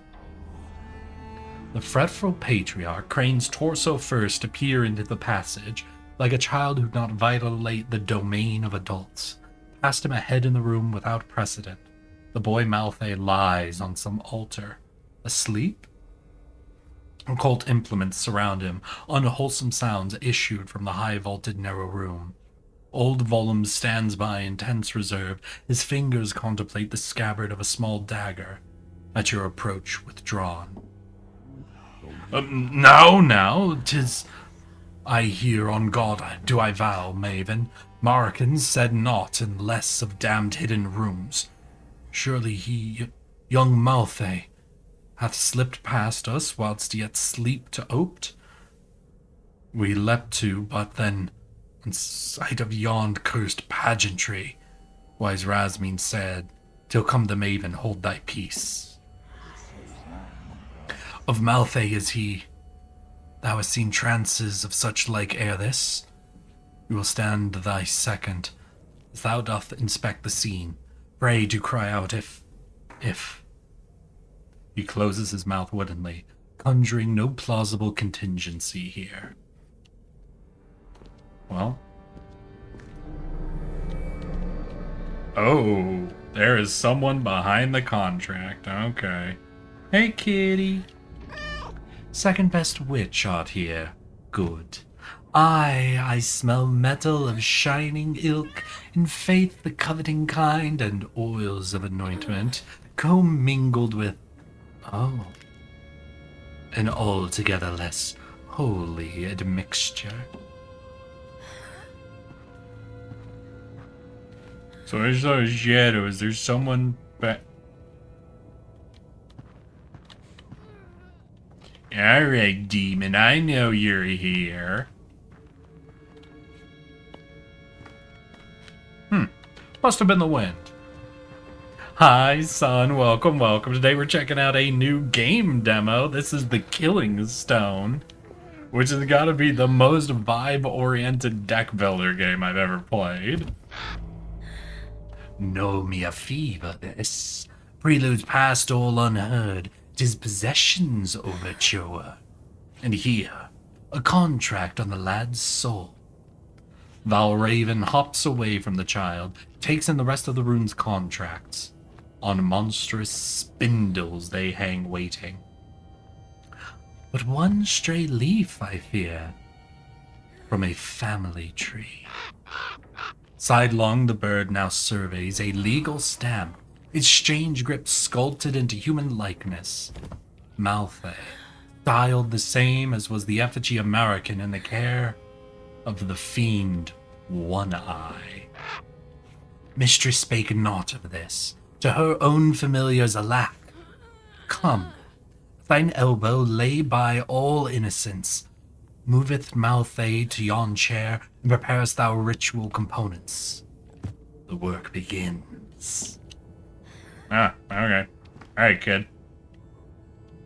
Let's get getting. You shoulder Malthae into the chair next to you where a client sits. You brandish the ritual herbs under his mouth and nose, then show him the needle that will take the sample of his blood for the ritual. Troublingly, he volunteers his finger automatically, as if rehearsed.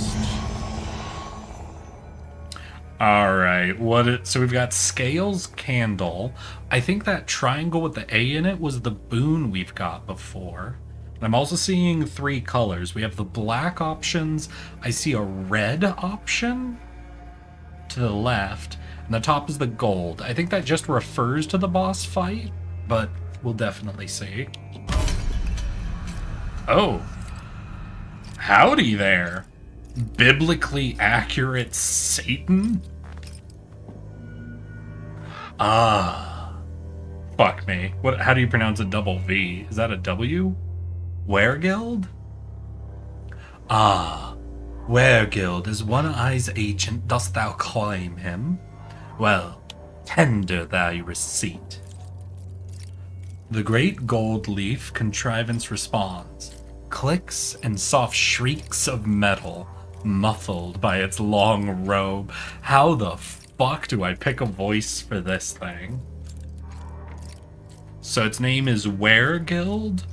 Which is, what, a price you pay for committing a crime? Its face is made of gold, and it voices through clicks and soft shrieks of metal.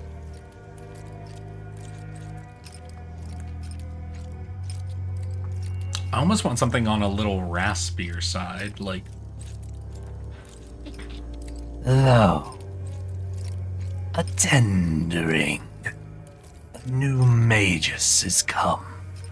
Match wits with Wergild wilt thou. I, the very graft of Castelnau. Think which, what is thine wealth thee? You bleed onto the document near your client's contribution, consenting to act as proxy. Boldly thou dost wager thy blood. Yet flesh is base ribbonry to dress the true prize, thy soul. We must accept thy challenge. The battle of wits begin.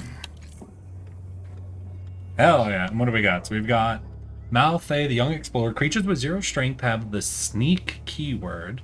And Mr. Chot's fetch replacement. The first 2 manual discards each turn are replaced with a freshly drawn card. It looks like we can have even more. Now we haven't talked to the cat or I guess maybe the bird enough to get what their things are, but it sounds like I have to pick one of the pets. So maybe it's every family member can give me something, one of the pets can give me something. And maybe there's another grouping we can do. The bargain. Bargain with Wergild. Now, this didn't happen in our tutorial match with One Eye, but I imagine since we're dealing with demons, I think every ritual is going to start with a bargain.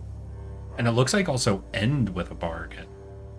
Now, is this the same bargain, just like the bet and then the reward? Or are these different bargains entirely? To all accusers is the court both sire and dam. Thus e'en now the devil's bound by his own ancient law. The Zweir Guild is lord of hell, vizier to One Eye, a lawyer, greedy even for his ilk. No offense, mean I. Yet mark, no rule is in fire writ upon eternity. It merely lingers until challenged. For what's law but long-tongued discourse twixt abusers? In sum, the bargain. Of thine own luck, here be artisan. Revisit the pact by offer, bid, and counter, and with his very tricks wilt thou beat the devil at his own game. Alright, so these bargains aren't permanent, it sounds like. There's some level of flexibility with them, but I imagine it's going to be something where, like, we offer up, like, sacrifices in exchange for rewards. Like, we can make the game harder for us, like, we can't use some things, or, like, bad things happen. In exchange, we get good things, but I don't know if this is going to be, like, good things for this ritual, or at the end of the ritual, depending on how many negatives we took, we get, like, a permanent bonus for all future rituals, you know? Most rituals contain rounds of bargaining, where you and the demon vie over contractual boons and banes that are permanent. Alright, so what do we got? I want to start with the fucking banes, if I can. Banes are negative boons that empower the demon. Select a boon you want, or a bane you don't. Which, to chit-chat there, the demon will do the same. So what are our banes? Waiting curse hooks. When an enemy creatures die, its owner gains 1 armor. Maximum health of demon bosses increases by 1. When the avatar is damaged by an attack, gain 1 armor. The first allied creature in a turn that lands on the battle line from the reserve gains +1 attack.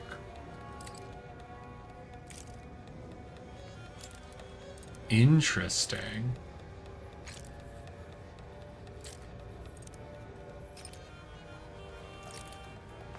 I guess then if I'm to place chits,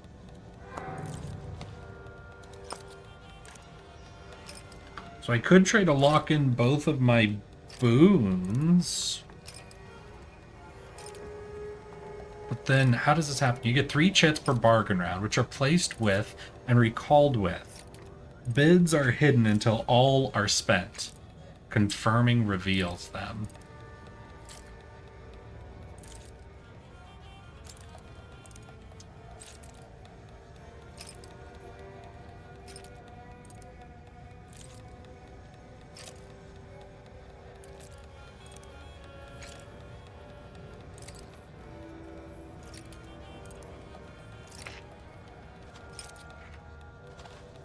So am I don't know, do I risk it just to take out the banes? Because I don't know how good these boons are, really.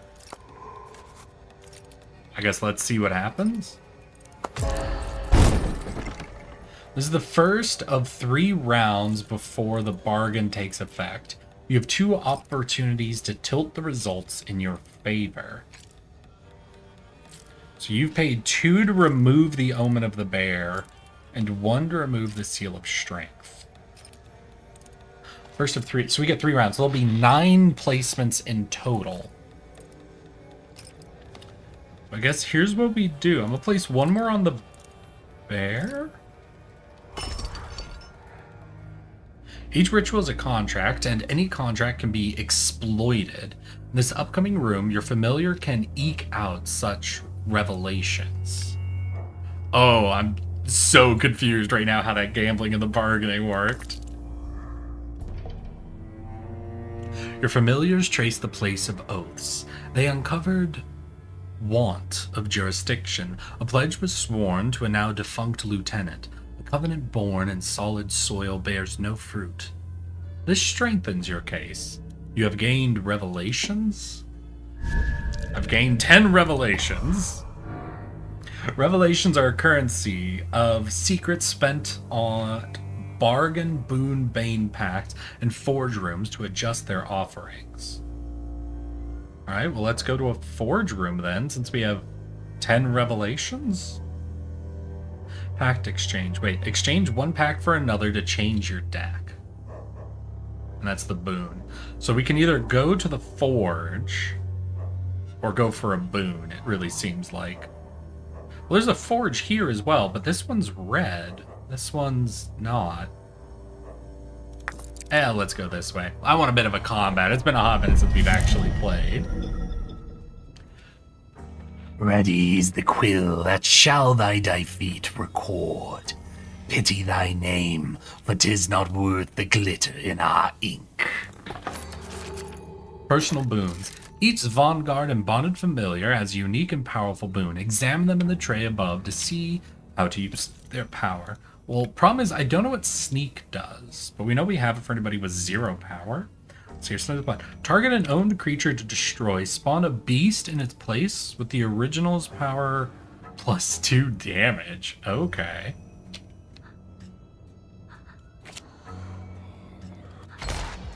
Oh, I didn't mean to discard. Oh well. Our dog is at our first 2 manual discards. Interesting.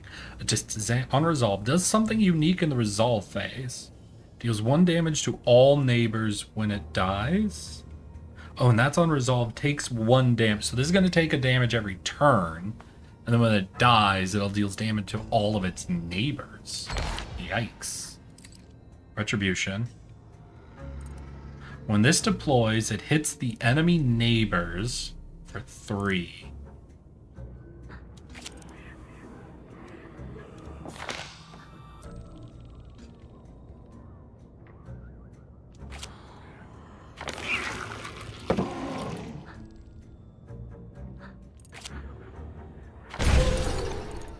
So you have 10 HP, we're going to deal 3 damage with our fucking stunted monstrosity. Graveyard. Ah, okay.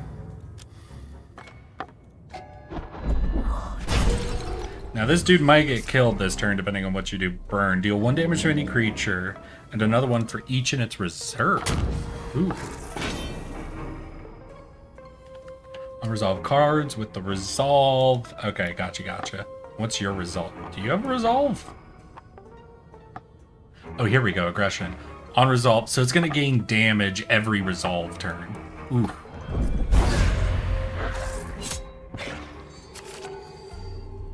Yes, we need to make sure we kill this guy. Ooh, Immolator. Sneaks. Assets with can be placed anywhere in the battle line, even... Okay. So if you can use Sneak, you can do... like a lot of stuff with like the deal damage to neighbors. All right, let's do that. And then I want something. Wait. So on resolve, you're going to kill that, deal 1 damage to that, so we won't have anybody to attack me, but I won't have a blocker. So I'd like to get some sort of a blocker in front of them. Ooh, but if I rally, I gain 2 armor. So that's kind of like gaining a blocker.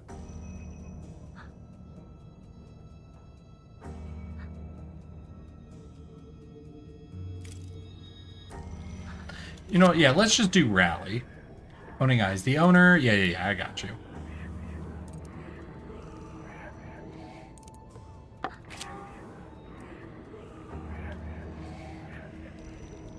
Do I cast this on the eye or? Oh, just in both. There we go. All right, so we basically have 2 armor to block damage. You're going to kill that and deal 1 damage to that. Let's go. Oh, you're gonna take him out. In the final balance of war, was no true exchange that. Oh, but you're a dodger, but I had the perfect amount of block. Hell yeah. That'd only deal 1 damage, but I could put an Immolator Slide. Creatures with slide move X slots. They're facing direction, taking any reserves with them? Oh, then slide. So you're going to slide. So you're going to deal 1 damage, then slide behind him. But if I put something behind you, you'll deal 1 damage to my guy, right?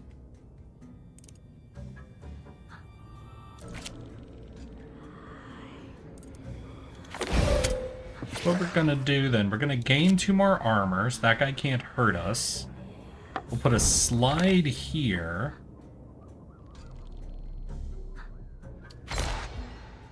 We'll try to get, ooh, what is this? Flask of Thought. Heals 1 health from its host and allied neighbors. Heals 1 health from its host? Or is that saying 1 damage? Healing reduces for green healing previews to see how many wounds are reduced. Okay. I think that's the way to look at it. We put you here. And if we give you aggression, we'll be able to kill this guy, I think. And then not only healing, but you'll start being able to attack at the same time. Alright, I think that should be pretty solid.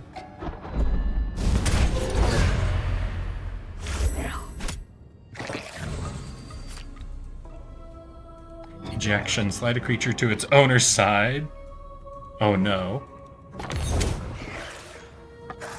Wait, why would you... So you're at 4 HP. Oh, and you broke through my armor. Wait, didn't I have 2 armor? I feel like I should have taken only 1 damage here. Sacrificial lamb, give your eye... Oh, I didn't gain armor, I gained energy. I just saw the blue coloring. Okay. Wrought Cherub Blast 1 strikes an additional target behind its primary. Ooh. So you'll hit 2 targets.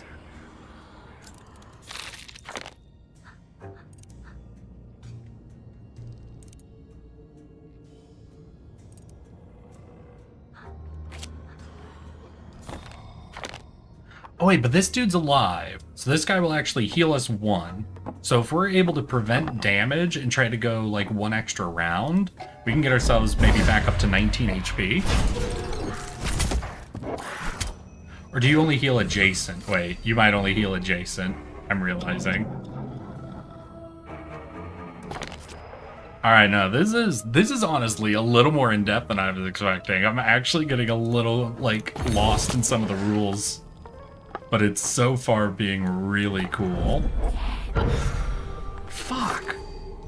I am getting pissed off at how easy it is for them to dodge my blockers, essentially. I need to figure out the proper way to, like, avoid them getting around me. But just when, like, everything has had tunnel or something, they've been able to move my guys around.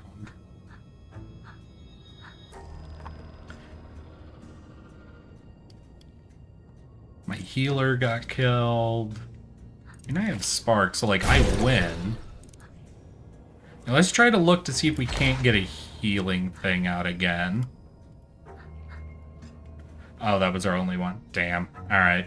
We'll resolve, we win, but dang, we took 5 damage from that fight.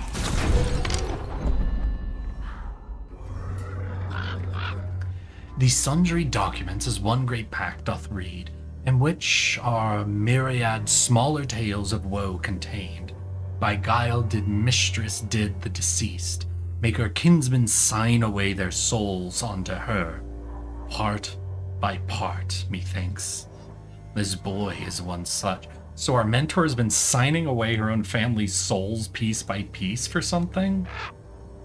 For her damnable life and sins, hell etern must Malfay suffer, if ere not 'tis these cursed pacts, each some black misdeed of American unto our client beguiled in sinful surrogacy, that to save him we now must speed to scour clean in some 20 hours. 'Tis exorcism by right that doth all papistry proceed. Pacts. 10 packs, bundles of scrolls bound together form your deck. Here you can improve it and exchanging one of its packs for another. This packed exchange room offers 3 choices. Pick one pack to gain, an existing pack to lose, then confirm the exchange. Reliance upon dogmas, that is the ejecting, the font, the... So can I look into it? Pack to add. So what is this? The Thrall, the Flesh. Ooh, this will heal completely. Do 1 damage to any creature and another damage for each of its reserves. Okay. What do we got? Another sacrificial lamb, a few decaying husks. Stunted respawn. What's this? Rejecting standard. 1/2 with counters? Attacks whenever it attacks. Attacks whatever attacks it 2 times. Ooh, Font of Inspiration, grant 2 armor on resolve. I think I like that one. And what do we want to remove? There's Spark and Immolators. Immolators are a little tricky and weird to use, so I wouldn't mind moving away from them.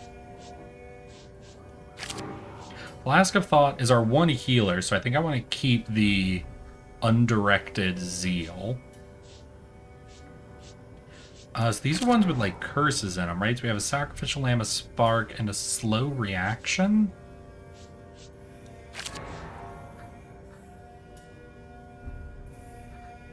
This is another healer.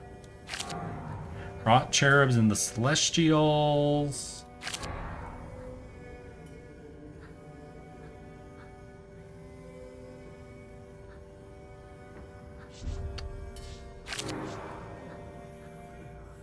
You know what? Let's try trading out Steep Price for Reliance upon Dogma. No clue if that's actually a very reasonable trade out, but I'm just kind of moving with it. Now to the Forge. So we have 10 of those resources that we can spend to try to modify the Pact. This is the Forge, where your Pact can be upgraded into additional power. These upgrades are different for each time you enter a Forge. Select one anytime to see what it does. Alright, so if we take the one we just picked up, what was our new one?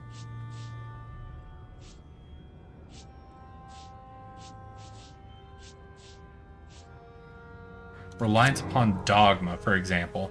To improve your deck, select a pact from your collection at the bottom, then upgrade it on the right. Random creature in the pack gains +1 health. Okay, so this is interesting. So we apply upgrades to like the packs of cards, but it's not every card gets upgraded. So we can gain damage or health. I think health works for these guys, right? Because we have someone who attacks back when they're hit, so we want them to have health, and someone who gains us armor, so basically they operate as a tank. So yes, we'll do health.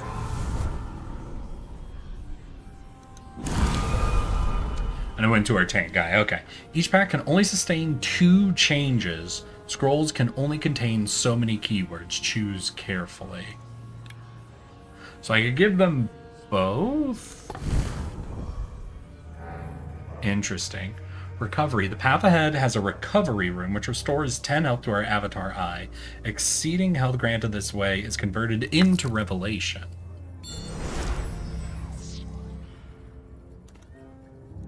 Right, so we have even more revelation. And then a Bane room. Take 2 damage when the entire deck is cycled. First allied card drawn each turn costs 1 additional AP. First enemy creature played behind another enemy creature, and each battle gains tunnel. So it's easier for them to dodge me or dodge my creatures and hit me.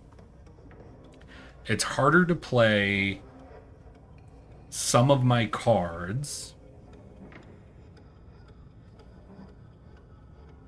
We take 2 damage when our entire deck is cycled. We have a pretty thick deck at this point, I think. We have quite a few healing cards in there, so I'm going to try out Cup of Shame.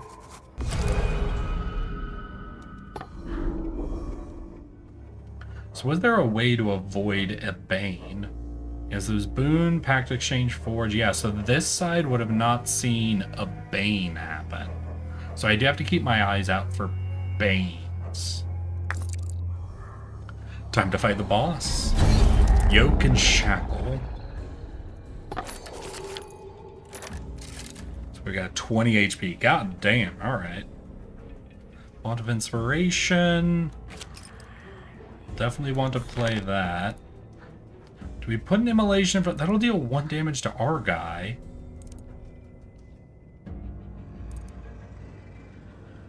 No, wait. It only deals damage to enemy neighbors. Alright, yeah. So we'll put you out as well. And then just kind of double spark.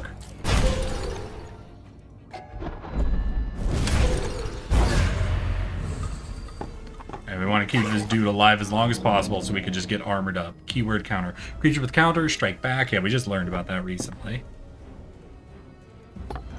So they're going to cut pretty deep, but our dude survives technically. This is 0 attack, so we can do the fucking Trixie shit. We can slap them in the middle to do damage around. 1 energy, so we can heal this and this.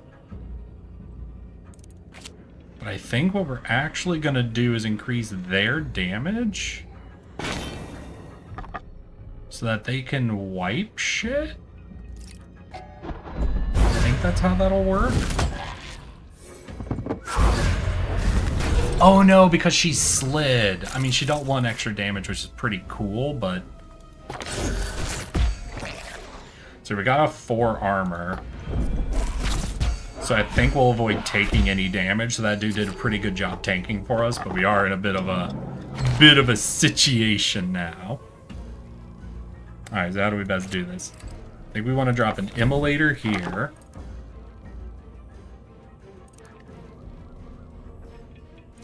Then we just throw this out in front to block. And I think I spark this guy to make sure we get a kill off and we start weakening up this board so we could start taking a little bit more advantage here. Because we do have very low damage from basically all of our creatures. Our like slides and explosions. We have a lot of tanking, but not a lot of actual fucking slaughter power. Fuck.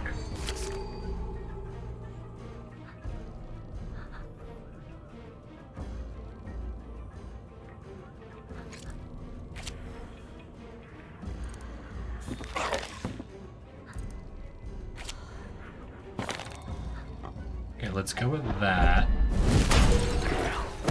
It's you down to 14. We gained a bunch of energy for this turn. We have our big-ass dude in front. Wait, each asset of yours on the board gains 1 health and damage, deals 1 damage to you. Ooh. Oh, that's a lot stronger than I assumed he would be on this turn. Fuck.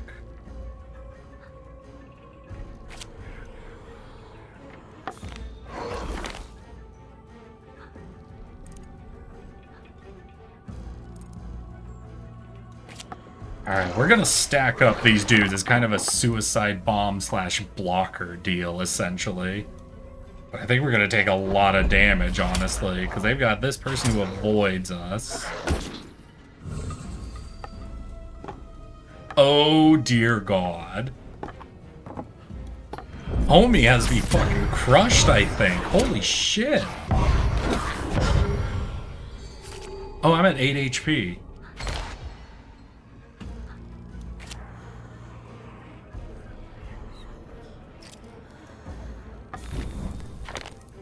Oh, shit. Yeah, I think that's game. I think I lose. Holy crap, this guy has a lot. I would like a lot of these cool powers he's got instead of the fucking spark. And Burnout. Holy crap.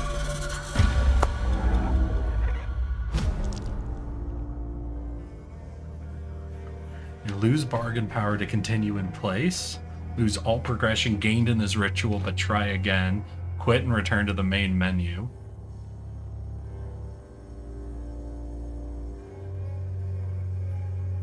Alright, I guess I'm willing to lose one chit. Let's fucking try to go again.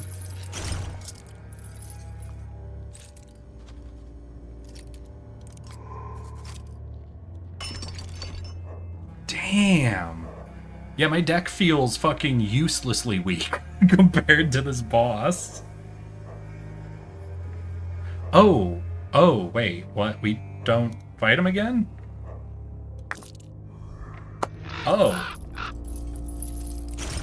so if you lose to the boss, you don't replay and try to fight the boss? You just move past with one less chit?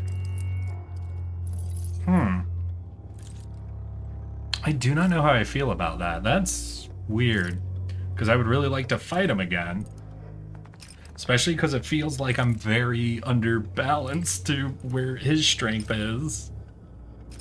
Smarter than thee, me, with all and sundry, doth think himself this Vergild more merry. We, for if 'twere not so, no devil would so ever deal. 'Tis our charge to tempt his ilk betwixt their own temptations, straight into the honey trap.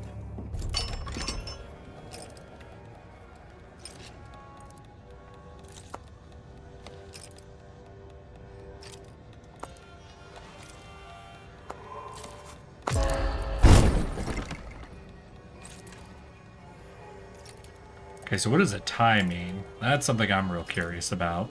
Moon's Bargain's Banes are enacted if the party that benefits from them has more chits. Ties are always discarded. Interesting. How goes today's game? How you doing, Ultima? I'm learning I'm very bad at this game, I think. Bargain round 2, but there's 3 rounds of bargains, right? Plan your route. You often must see your total deck, as well as any boon and banes you've accumulated. Try it now with tab. The dark cards in your deck are American's Inheritance, sins through which demons can gain hold on a soul. Beyond survival, purging this dread inheritance is your goal. It may lead to a greater reckoning. Press escape to return to the ritual. The dark cards? Like slow reaction, or what do you mean the dark cards?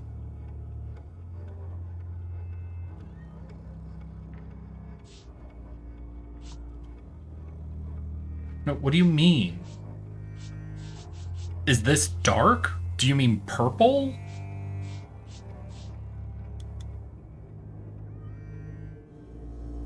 Hey, fucking thing that popped up and explained the thing I have to do. Can you explain the thing I have to do? Fuck. Well, that's bad. That's a really bad tutorial. Okay. So the most important thing I have to do is get rid of the dark cards.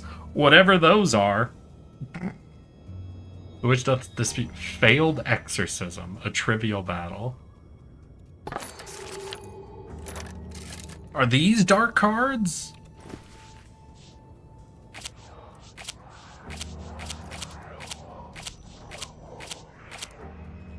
Because I don't see them in here. They're dark here. Conditions not met? No. Oh, so I can't do these because I don't have an owned creature on the board, maybe?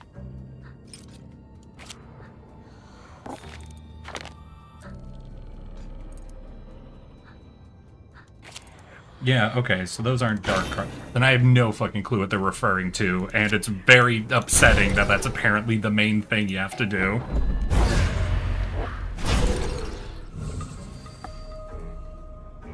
Oh god, and it's another fucking tunnel unit.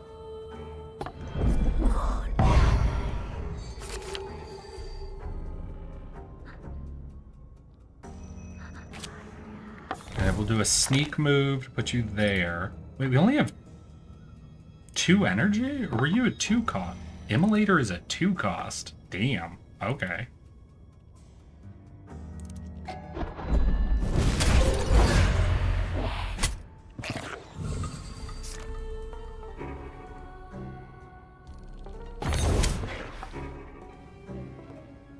Oh, right. And you got... Why did you... Do you have sneak?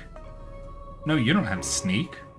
Wait, why are you on the other side of my guy? Wait, why were you able to jump around my guy then if you don't have sneak?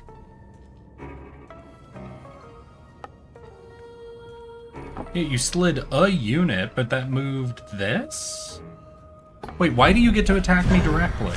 I have my literal thorny guy whose job is to be a blocker.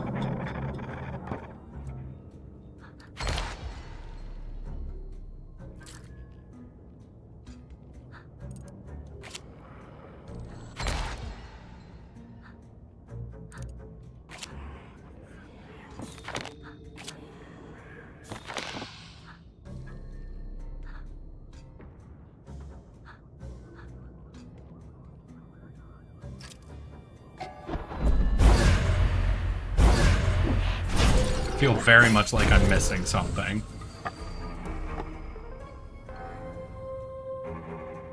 Keyword lethal. Lethal creatures kill any target they attack, except Maven and the... Okay, so we have poison in this game. Got it. Wait, lethal and tunnel.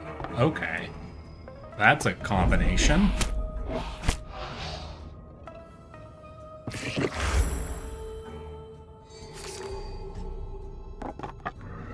Spark would win. Do I have anything that I can use to heal before I win?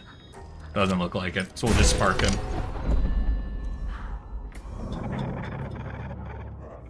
So we got boon and a revelation. We've got a boon and a combat. We have a combat and a pact exchange, which goes into a recovery. A recovery would be nice, and that if that avoids a bane, I think I'm going to go the left way.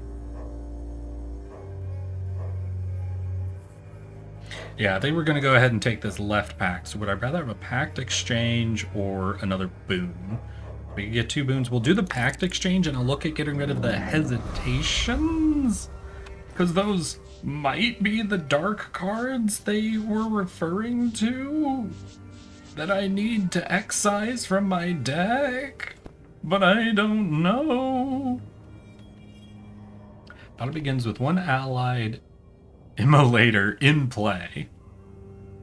Interesting.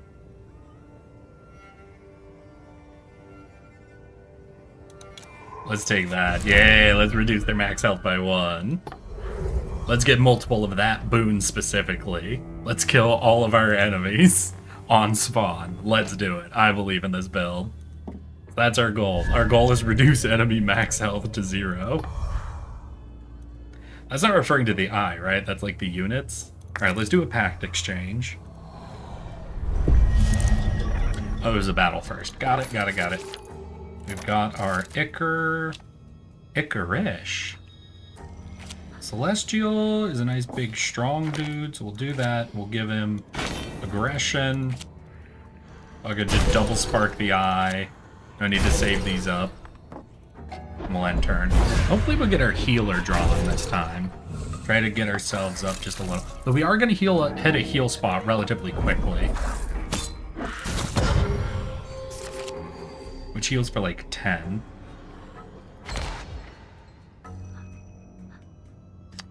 We drop an Immolator. If I could drop 2 Immolators, that'd be better, but with our mana, we can only play 1 card here. So Immolator will kill you, then Horsey attacks you. Means we do no damage to the eye, but we do clear the board. So that's okay. Really bad draw. All 2 energy cards.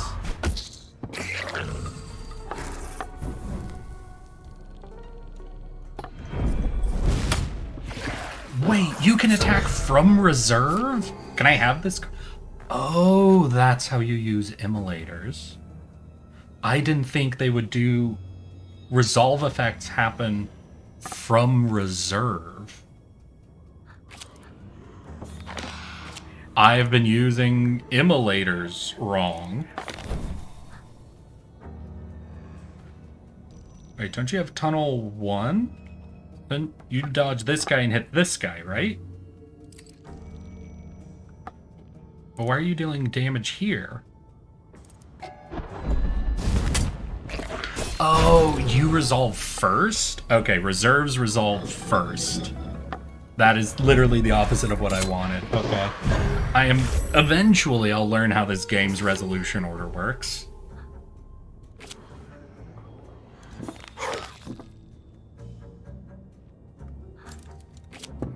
We just stack up immolators in the reserve like crazy. Sacrificial lambs, immolators. Yeah, let's go stupid with it. Now that I know I actually want these guys in the reserves and not in the front lines, that makes a lot more sense. Damn, you got 3 guys. Alright, that's going to give me a lot of AP to use this next round, so we should be able to do some aggressive responses.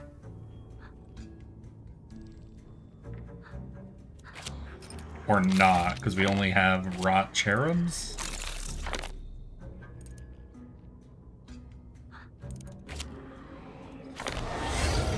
We'll gain some armor, no reason to sacrifice, because playing these won't be very important, and not a great draw.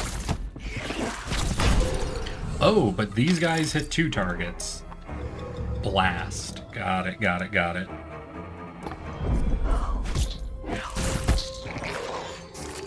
So Blast will do a lot here.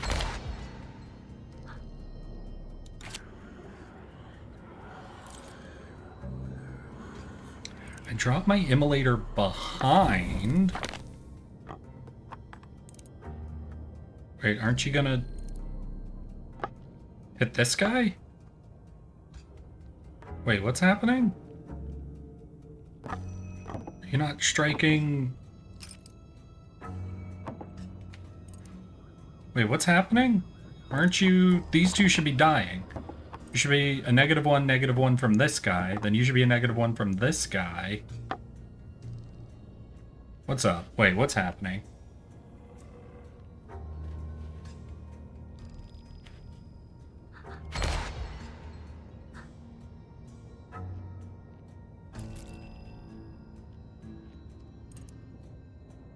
Gonna let this run because this should work that way, right? Wait, you didn't take damage? Oh, it's because we killed the eye with that hit. Got it, got it, got it. Alright, so we're gonna try to take out this inheritance? Oh, yeah, that says inheritance. So the purple cards are inheritance. Got it. So what do we want? Take 2 damage, deal 4 damage to a creature. Alright. Flail deals 2 damage to the neighbors when it deploys. Attacks immediately and gives the enemies -1 when deployed from reserve. Ooh, and a healer, so that's interesting. Ooh, I do kind of like the thorns and a healer. Ah, we'll do this. I like those cards. We're gonna go with those cards. And we need to get at least 1 more pact exchange because we have 1 inherited curse we still want to get rid of.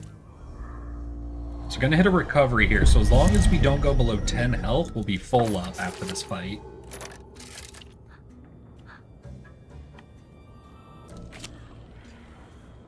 Because we've got a healer. Do I put a horse in front of it or the Rot Cherub in front of it? Put the horse in front of it for now. I'm actually gonna hold on to the spark. Oh wait, our Rot Cherub. Nice, actually. Early Rot Cherub, kind of good. Thank you, Horsey. Thank you for tanking all of that.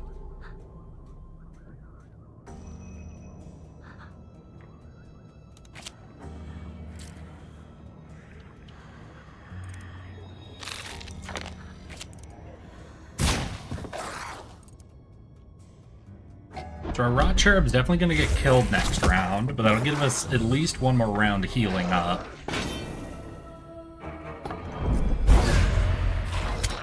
Ooh, and he has a resolve effect, so he's going to start getting really tough. We could burn him out. Ooh, we have 4 mana, though.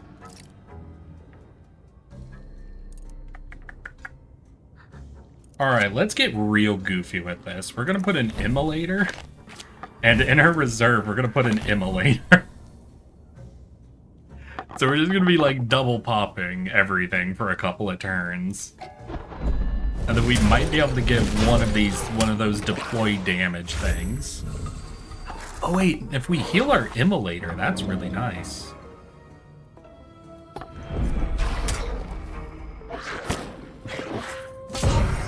Damn. I mean, we were able to do a lot of healing, so that's pretty good. We could burn out, and that would kill this guy. Deal 1 damage, but I don't know.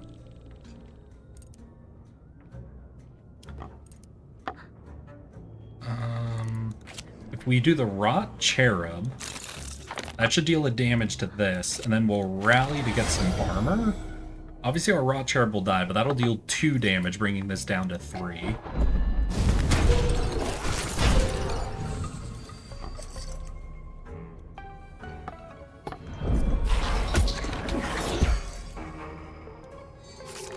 Okay, so our Rot Cherub will hit this and deal 1 damage.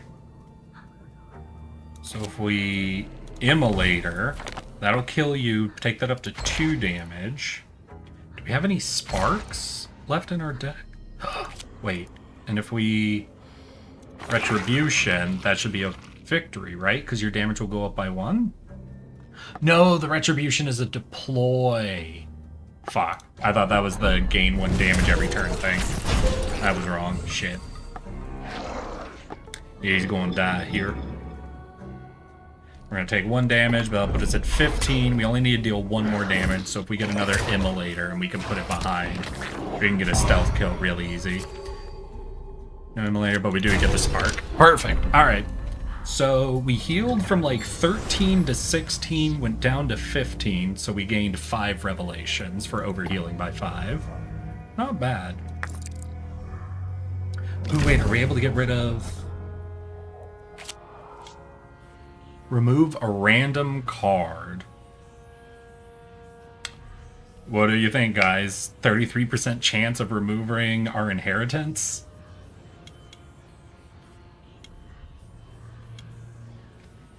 Let's do the risk. Let's see if we can bail on the whole inheritance right now. 33. Fuck!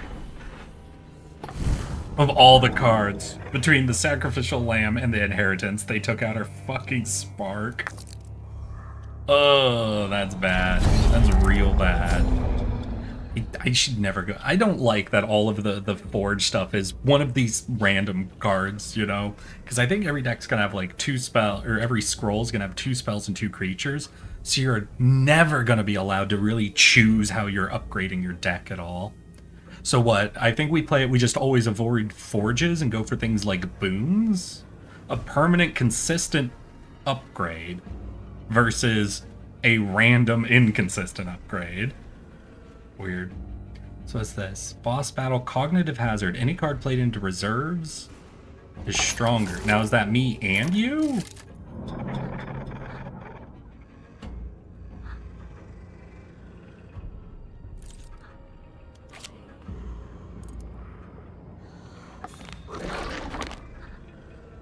Or is that just you?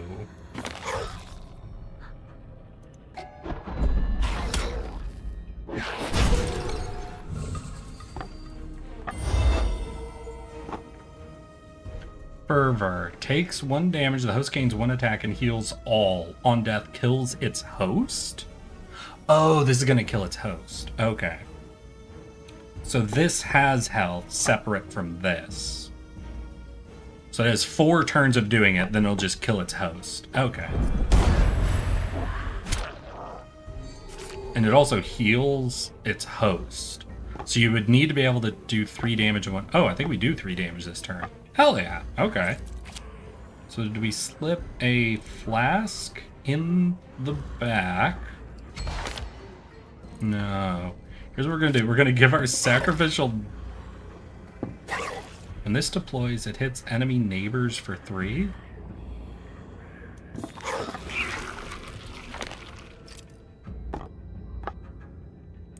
Well, that didn't seem to be at all what I was meaning to do, but ultimately I think that's fine.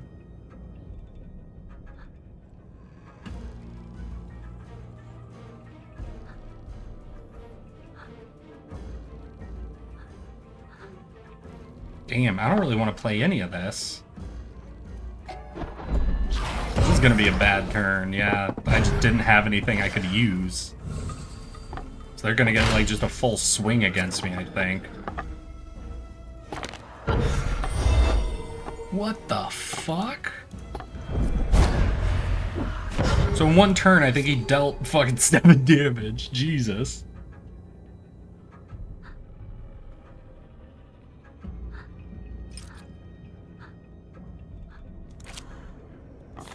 Okay, we're gonna husk, and then I think sacrifice it.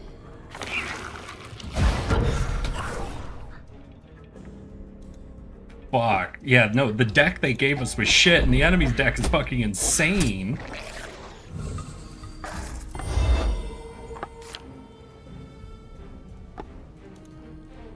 Target reserve whose host you own deals its health.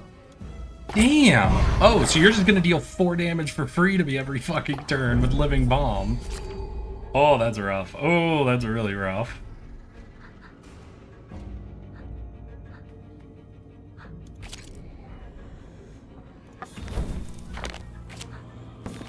And we're gonna try to build up a bit of a wall and start getting our damage in.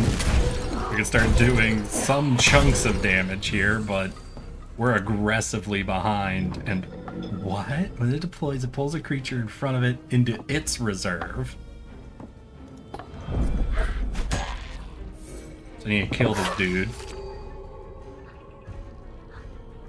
Alright, so if we Thorns, drop an Invoker,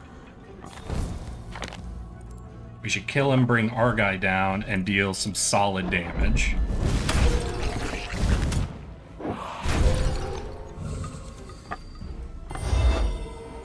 Damn, we have the reserved tower.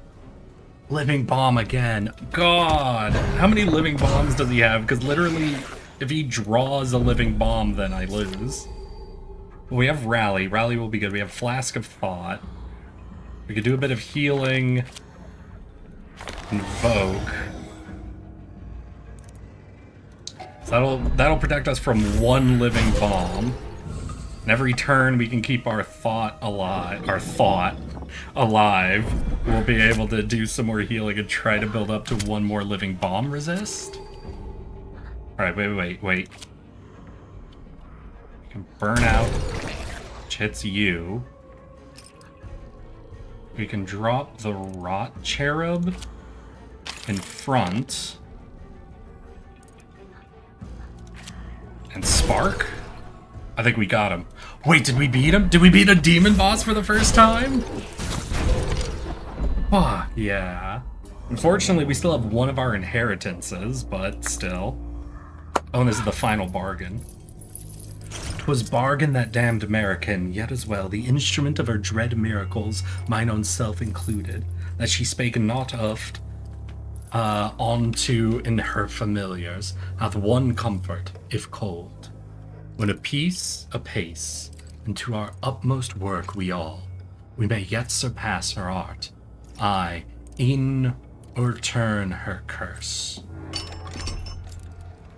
Alright, this is the final round. So if we can only have 6, then that'll tie, which means it's removed. We can guarantee a tie here and try to remove this Bane as well. I think we're gonna come to a bargain where everything gets removed. No, they can go above 3. Fuck. Well, no, that's still... I think we still have a bargain of nothing.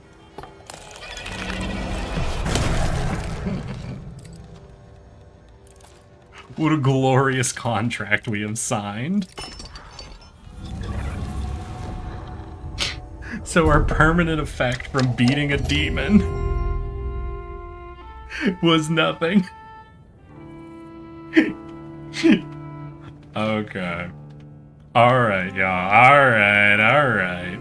Well, y'all, that was the demo for the Killing Stone. As you can see, this is a very interesting and aggressively vibes-oriented deck builder game. This is giving me a lot more Inscription vibes. This is something about a story that you're progressing to that is definitively making use of deck builder roguelike mechanics, but it feels like the focus of this is more so the progression and the results you get, you know? This is less so just continually running and getting, you know, building more and more different, interesting, weird decks, and definitely more so a progression game.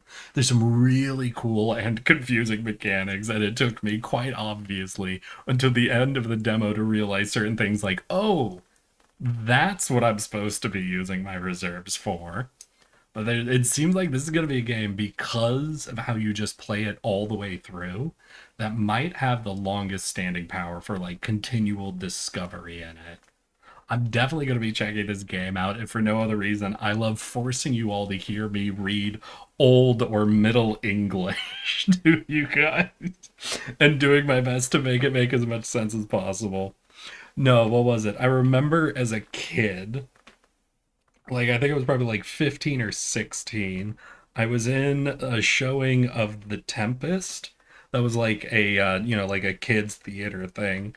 And I remember getting the weirdest compliment in my life that has stuck out to me to this day, where we had finished a performance, and we came out and we were saying goodbye to the audience, you know, shaking hands, all that.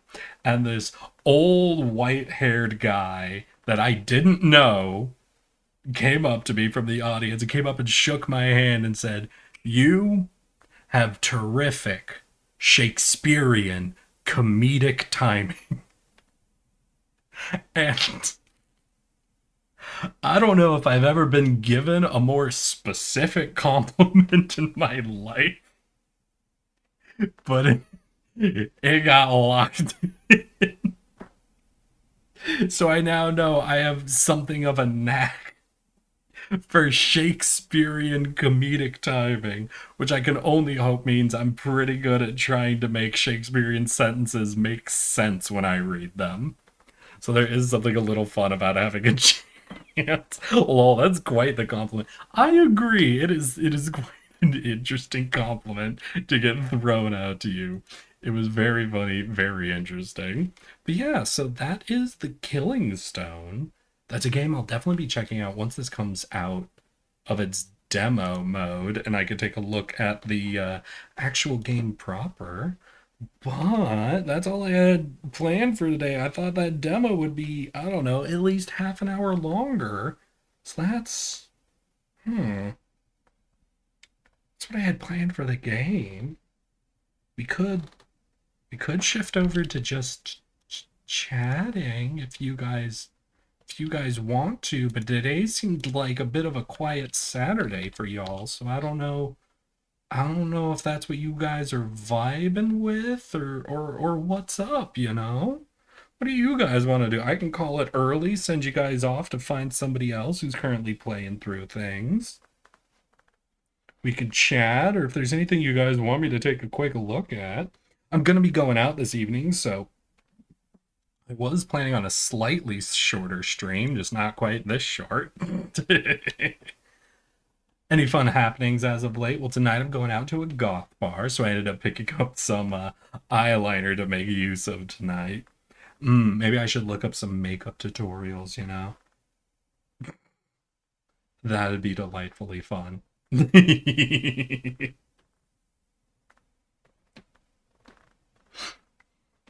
Hell yeah, absolutely. I saw a dead possum today.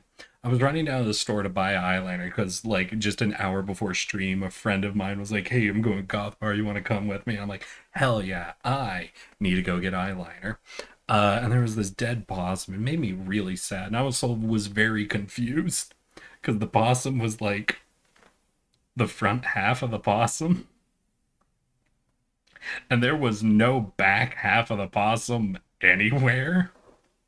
So I'm really confused about what happened to that possum that led to just the front half being present. And I don't know if I really want the answer to that question, but it left me surely confused. Completely and utterly confused. Normal and unpleasant side, but maybe a good omen for the... I see. It is a true omen that tonight I'm gonna run into one of those fucking... God, what is it? Oh, what's the joke? Isn't there a joke about all high school girls getting into, taxidermy core or something? Let's hear, what is the meme about girls getting into taxidermy? I remember hearing something about this, but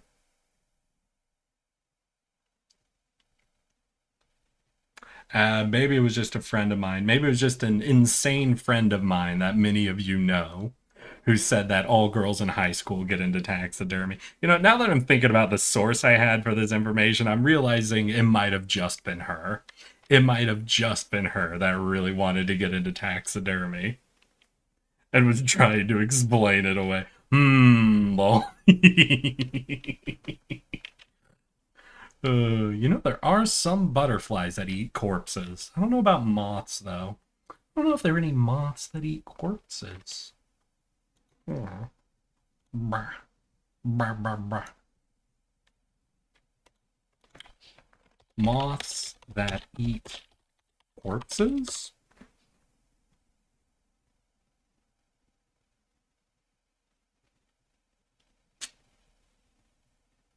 Yeah, there are no known moths that eat corpses, unfortunately. Sorry, y'all. I'm terribly sorry, but nope, that's not a thing. Ah, very sad. Very sad. I'm gonna swap over to just chatting. I do feel like talking with you guys for a little bit, even though so many of you are being quiet. Besides Ultima, who I love. How are you doing, Ultima? What have been your weekend plans? Obviously, there's Thanksgiving, Black Friday just happened. Are you just chilling out for the rest of the weekend, or do you got shit you're getting up to Saturday, Sunday, my guy? Today I went on a hike with a new friend. Fuck yeah! How was the hike? How was the friend? Anything you two end up discussing? Give me the beat, boys, and free my soul. I wanna get lost in your rock and roll and drift away.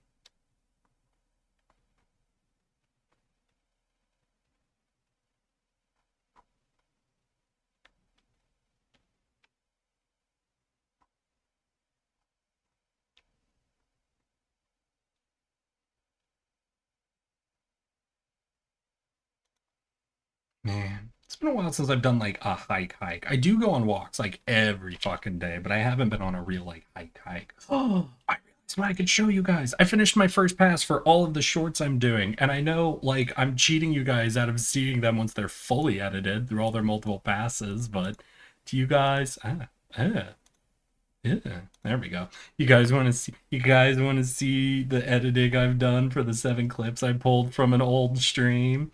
It was back when I was a little bit sick, unfortunately. Hell, it's from the stream where a zombie showed back up.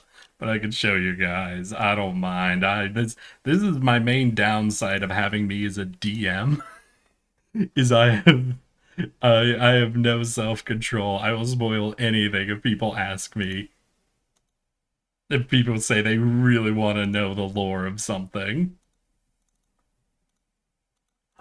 Here we go. So I went back because it's been way too long. I'm like, I'm going to get into video editing. I'm going to set myself some goals where I need to get through the first pass of all the clips I'm going to pull from one stream in 2 days. Then I could take a day off. Then I need to get through pass number 2 on all of them in 2 days. Then I could take a day off. Then I gotta get through the captioning pass on all of them in 2 days. I might, in fact, limit myself to 1 day for captioning, since it's generally a lot more straightforward of editing than some of the other stuff, but we'll see. Either way, I went back, really old stream that had like 6 days until Twitch was gonna pull it. I was able to pull off 7 clips. However, because of the method I was using, almost all of these videos started at like, one of them was like an 11-minute long highlight, one of them was an 8-minute long highlight, and the rest were like 4 or 5-minute long highlights that I was pulling out multiple fucking disparate chunks of me just ranting from. But I was able to get all of these to under 1 minute. And we ended up with what? About 55 seconds, just under a minute, just under a minute, just under a minute, 57 seconds, 33-ish seconds, and another about 55 seconds. So I've been going through, I got them all through pass 1. None of them have the meme editing yet. They're just set up with the portrait layer and the video layer right now. One of them I haven't even finished technically doing the crop for it, but that's all technically pass 2. So we're gonna go back through these, give them all their meme edits and what have you. But I think I pulled some good things. I think my time in the mines was fine enough. So here you guys go. So I think that'll be the The audio. Oh no, it is dual layered. Audio, amplitude, silence. All right, 1 second. I'm gonna go through all these in silence.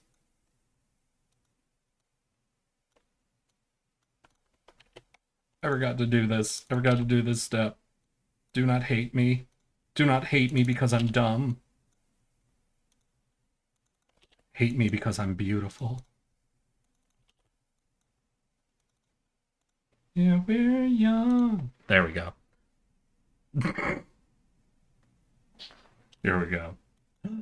So I think that'll be the best thing to do. A better option, drink tea. Why is everyone trying to tell me to drink tea? Hello and welcome, Zombie Medic. You do not have a first time chatter. But I'm gonna be honest, I don't recognize your name at all. You do remember me? There was a coup. Zombie! Wait! I've joked about Emily stealing you away from me. What happened? Wait, did she do something? Do I need to go yell at Emily? You let me know. I will 100% cold message her about being mean to her mods. I'll do it. Zombie never told me to, so I But I didn't. never forgot you. Oh. Don't you worry, guy. We have missed you, though. We have talked about you at least twice since the last time you were here. I don't know. Is that endearing? There's something about saying twice that feels to like undercut the impression that we've thought about you. Now that I'm rewatching it, I'm actually wondering, part of me thinks I need to either split and reverse the order of the video in a way, or do some more cutting towards the beginning. Because obviously the big joke of the whole video is that we've thought about you twice part. Oh, don't you worry, guy. We have missed you, though. We have talked about you at least twice since the last time you were here. I don't know. Is that endearing? There's something about saying twice that feels to like undercut the impression that we've thought about you. Because obviously that's sort of the comedy of it. At the very beginning, it's me like opening up with all of the So I think that'll be context the of him best showing thing to up, do. you A know? better option, drink tea. Why is everyone trying to tell me to drink tea? Hello and welcome, Zombie Medic. You do not have a first-time chatter pin on you, but I'm gonna be honest, I don't recognize your name at all. You do remember me? There was a coup. Zombie! Wait! I've joked about Emily stealing you away from me. What happened? Wait, did she do something? Do I need to go yell at Emily? You let me know. I will 100% Do I cut the cold whole message Emily her about portion being out mean of to her here? mods. I'll do it. Because what? Like, because if I take, like, basically from, and I'm probably at the wrong point, but, like, from here to here, if I take out this whole, what is that, like, 20-second portion, which is the Emily bit, we cut the video down by about half its size, and we get straight from, essentially, him showing up, me saying I don't recognize him, into him saying, no, you do recognize me, and me saying we thought about you twice. Maybe I got to do it that way, you know, really, really trim it up, make it more precise on just the one joke. Because basically now it's 2 jokes, right? It is him showing up, me making the joke about messaging Emily, then the joke about us thinking about him twice. Maybe. Very maybe.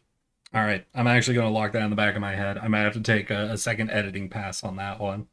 I've also never made deviled eggs, but it's just deviled egg. Good shorten up the Emily bit, yeah. Well, I mean, at the point of the Emily bit, I might just cut the whole bit. The filling of a deviled egg. Maybe filling, but you're not really filling the egg, right? Is it an icing? Technically a condiment? Is the problem we're all too cowardly to use deviled egg as a condiment on other things? Yeah, like, All this one is a little no, consistent, more important higher question. energy We've throughout. jumped into the future, into a more accepting time in the world, and you have decided to start selling deviled egg spread as its own condiment. What No, do you name don't it? need to talk about Deviled deviled eggs, sauce? Ultima. That's not a shit name. Hold on. Satan sauce. We could go with deviled sauce, deviled spread. There's something almost suggestive about deviled spread. I'm down for some deviled spread. Pictures just Satan. Nope, I'm not in charge of marketing. Nope, nobody allow me to do the marketing. That'll not be good. That'll not end well for our company. Yeah, like that one I don't think I already cut a lot out of this one, and I don't feel like I need to cut anything else. I feel like this one keeps its energy pretty high. Obviously, it's still like just under a minute, so it is a longer bit, but I feel I've like also never made it's deviled more eggs. consistently Isn't it just interesting throughout than the very making first sauce one out was. of the yolk? Yeah, I think I have to cut the whole Emily bit from the first one. Filling of Does a mean I deviled also have to egg. remake Maybe the filling, but portrait you're not edit really for it, but filling that's the that's egg, relatively right? quick, Is it an just icing? annoying. Technically a condiment? Is the problem we're all too cowardly to use deviled egg as a condiment on other things? All right, no, more important question. We've I'd fuck jumped with a into deviled the egg future into a spread more accepting time in sandwich. the world, and you have decided Peanut butter and to deviled start egg? selling Is that what you're after, deviled Ultima? egg spread as its own that the condiment. cursed What do you name sandwich it? you want? Deviling sauce? Now that's not a shit name. Hold on. Satan sauce. We could go with deviled sauce, deviled spread. There's something almost suggestive. You'd about like some deviled spread, spread, my guy. Yummers, Pictures no. just No. Satan. Oh, what, Nope, the I'm not in peanut charge of butter is what marketing. ruined Nope, it for Nobody you. allow me to do the marketing. That'll not be good. That'll not end well for our company.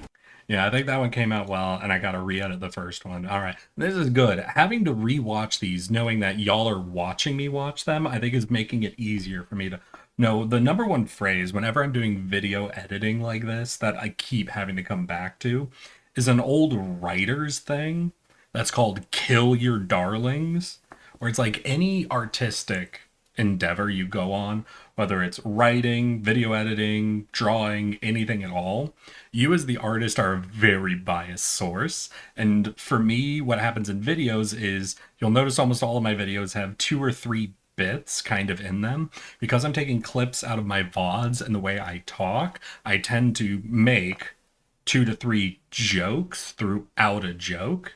And I want to keep all of the bits because all of them are darling to me. Because they're jokes I'm making, I find all of them funny. And I think all of them are adding context. But there's just a thing where it's like, listen, if you don't cut out the Emily bit, this whole thing goes on for a full minute.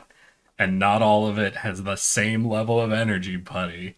And it's I'm constantly having to think about that when I'm doing video editing, but it's not until I play it in front of people that I think my brain finally goes, yeah, all right, wait, maybe I can also cut that one. Fuck. It's sad. It's saddening. But you know, sometimes you just gotta kill your darlings.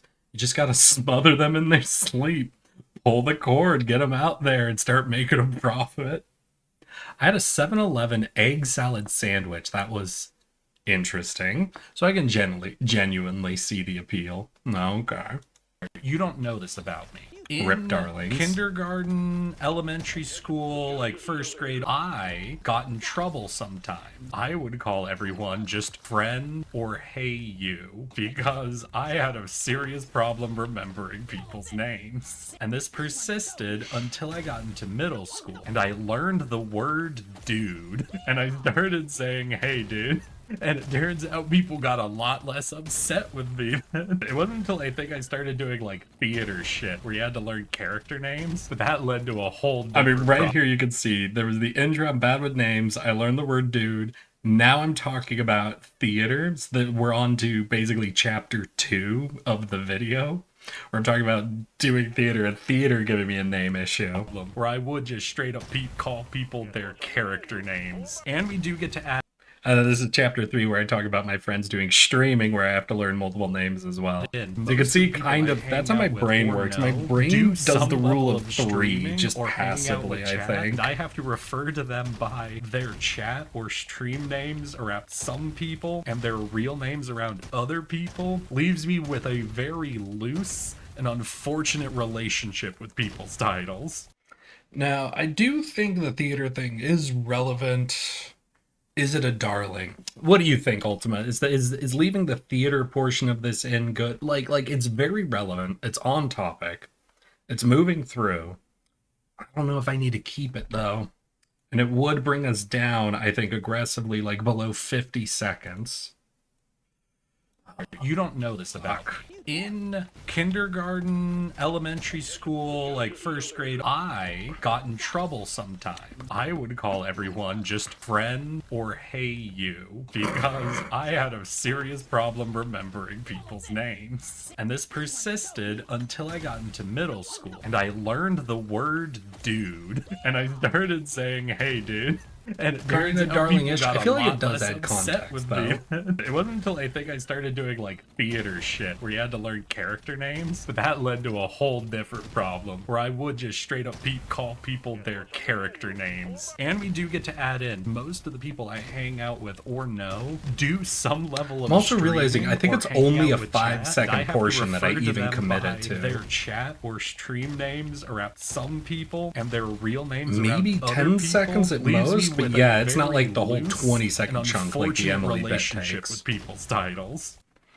Yeah, I'm less feeling the need to cut that one just because it's such a smaller portion, but hey. But actually, as a kid, I fell out of bed as well. I had a bunk bed as a kid. When I was really young, I preferred the top bunk because it made me feel cool. Until one night, I rolled in my sleep so aggressively that I back rolled. And okay, you know what? No, hold on. My bunk bed was set up like this, like against the wall. And then this was the door. So you come in, the bed was here. I had like a TV and I had a hamper. But the bed was against this wall and over here. And in the middle of the night, I back rolled and fell into this gap. And I dragged all of my pillows and blankets with me. And so I ended up in this little gap here. Pillows and blankets crammed between the bed and the wall. And I just shrugged and went back to sleep. And from that day forward, I slept on the bottom bunk. Lol, you laughing at me, Ultima? You think that's funny? You think it's funny to hear about a kid falling off the top bunk of the bed? I'll fight you. I'll kick your ass.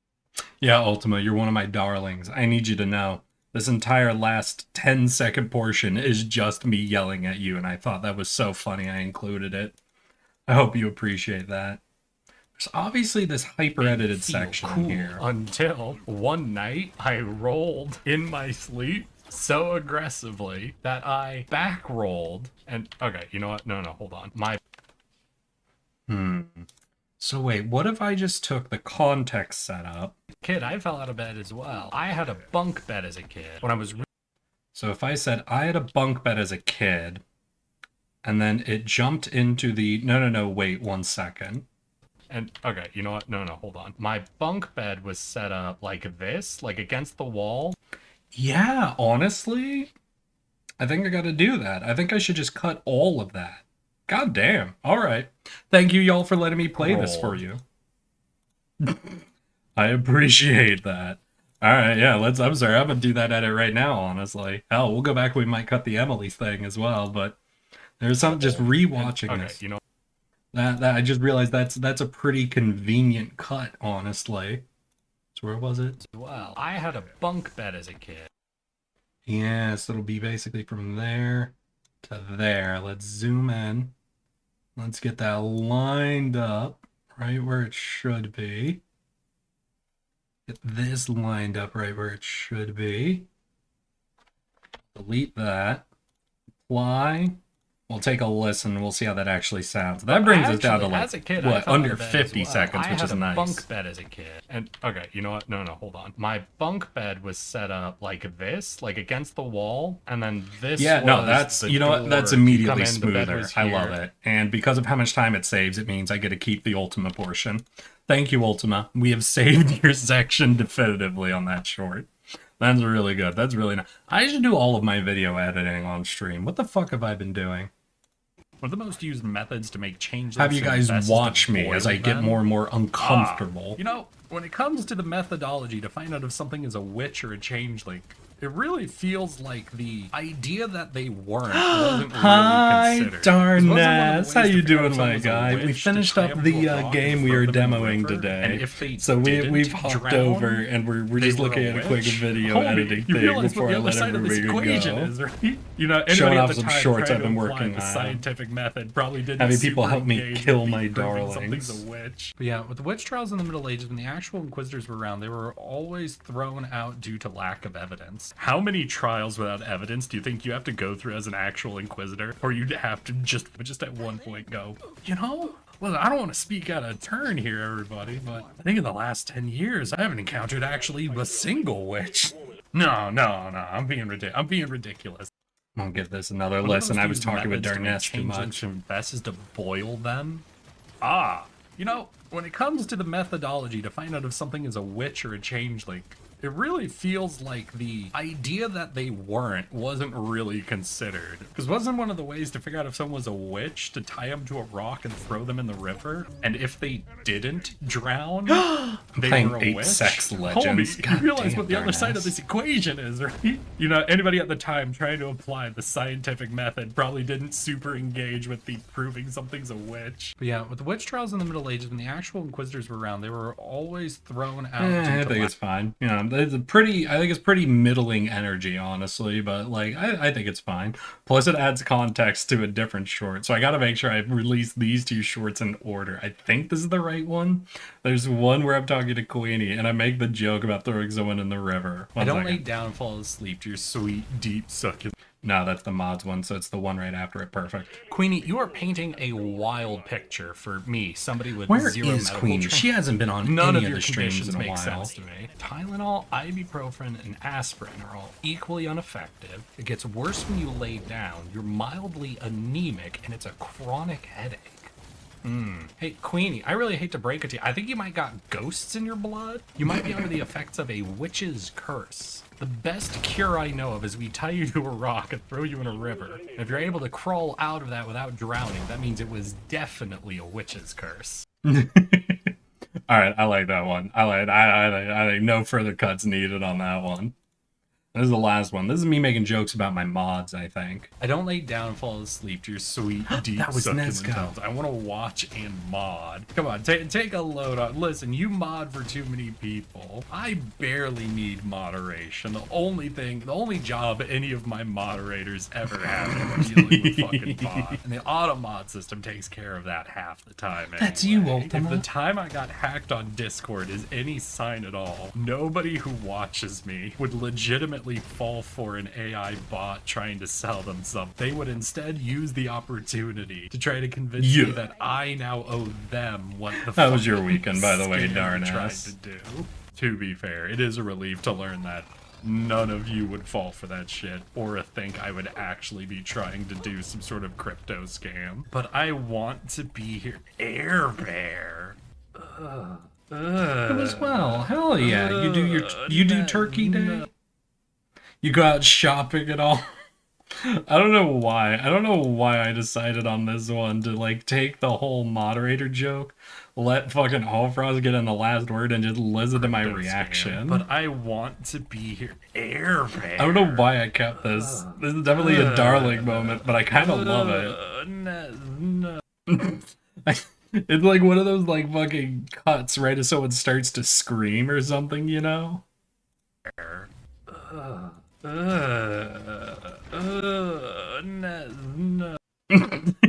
Air Bear is wild. Air Bear is wild, and I want to get Hallfrost in trouble for it. Eric, if it wasn't out of respect for you, I would have sent you the most heinous, gore-filled, disturbing live leak I had. When you, okay, Darnez, I appreciate that you withheld on my behalf. Then, I appreciate you holding back on that one. All right, what was the other edit? We wanted to take out the Emily thing, right? Let's find that. There's a coup. Zombie! Wait, I've joked about Emily stealing you away from me. So what is that? That's from here to where then? Let Emily. You let me know. I will 100% cold message her about being mean to her mods. I'll do it. So how does this sound without that portion? Because that portion does like all the work to kind of break up the energy, I think. Is it cut to here? Yeah, it's to here. All right. So let's zoom in on that portion. Oh, this is a completely different window, I'm realizing. You guys can't actually watch me do editing. Aw. Unfortunate. Very unfortunate. Ah!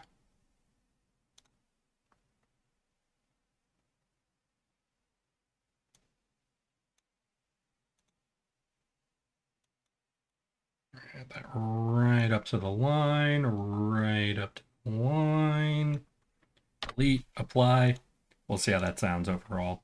Actually, I'll probably double check that I actually cut at the right spot. Name it all. You do remember me? There was a coup. Zombie! Wait! You might have forgotten me, but I never forgot you. Oh. Don't you worry, guy. We have missed you, though. We have talked about you at least twice since the last time you were. All right, yeah, I think cutting the Emily portion is the right call on that edit. Damn it, I like it. You see, this is killing the darling right there. I like the whole Emily bit, but no, it flows just fine without it, and it shortens us down to like 40 seconds, which is a lot better than where it was. Fine, Ultima, fine. I hate you. I hate that you made me do this. Why are you making me do this, Ultima? Alright, Ultima. No. That was a smart call. That was a smart call induced by your presence here. So tell me, is there one of these I should rewatch again? Well, we've done 2 of them that we've made a pretty aggressive cut out of now. We cut out the Emily portion. There was the other one. I don't even remember what the portion was I cut out, but we cut out another massive chunk.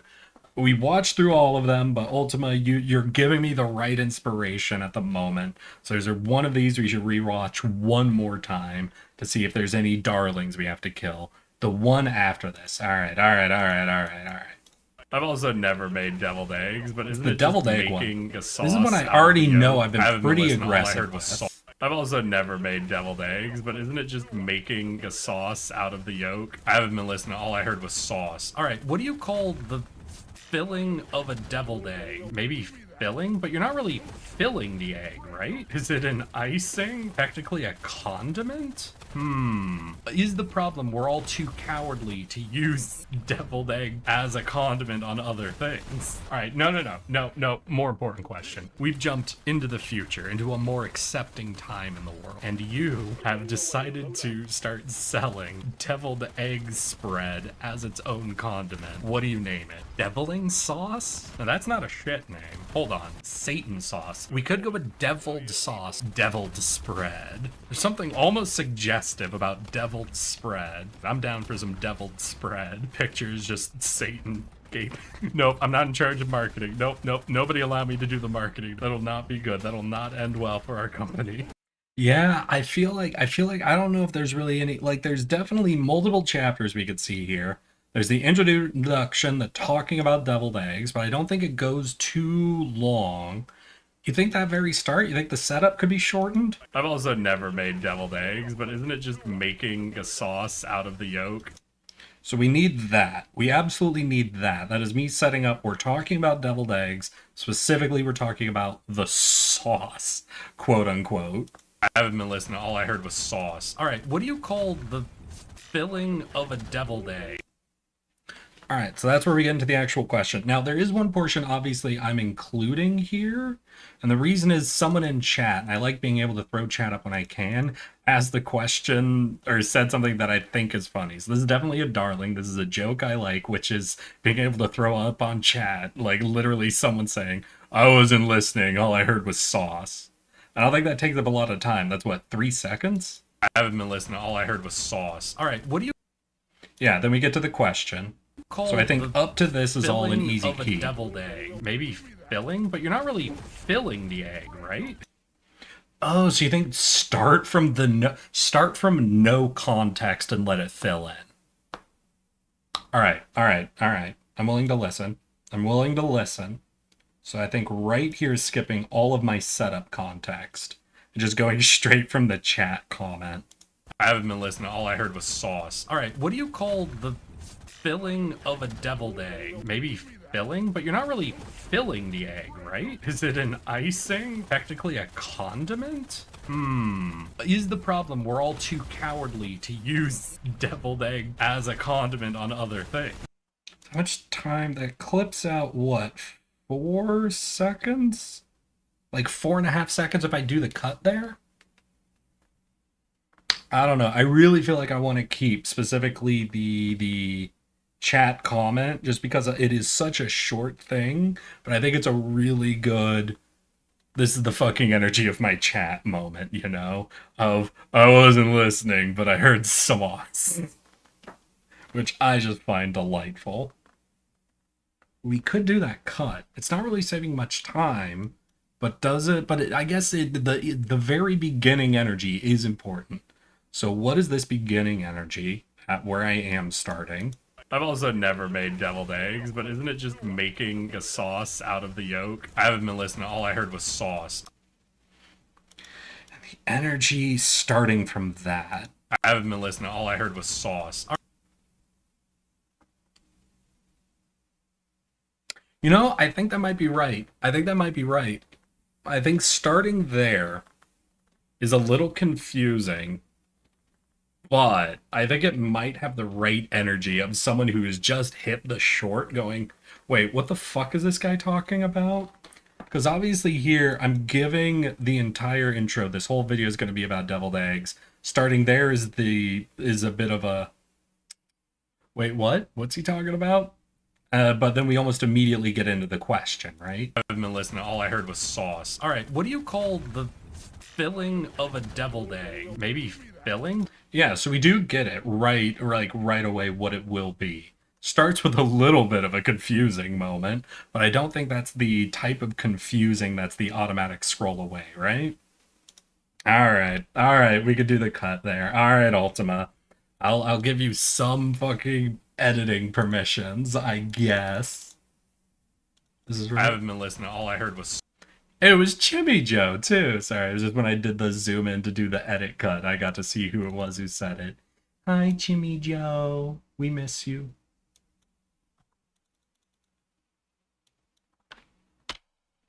All right, apply changes. That'll shorten that down. I'll give it a quick listen. I haven't been listening. All I heard was sauce. All right, what do you call?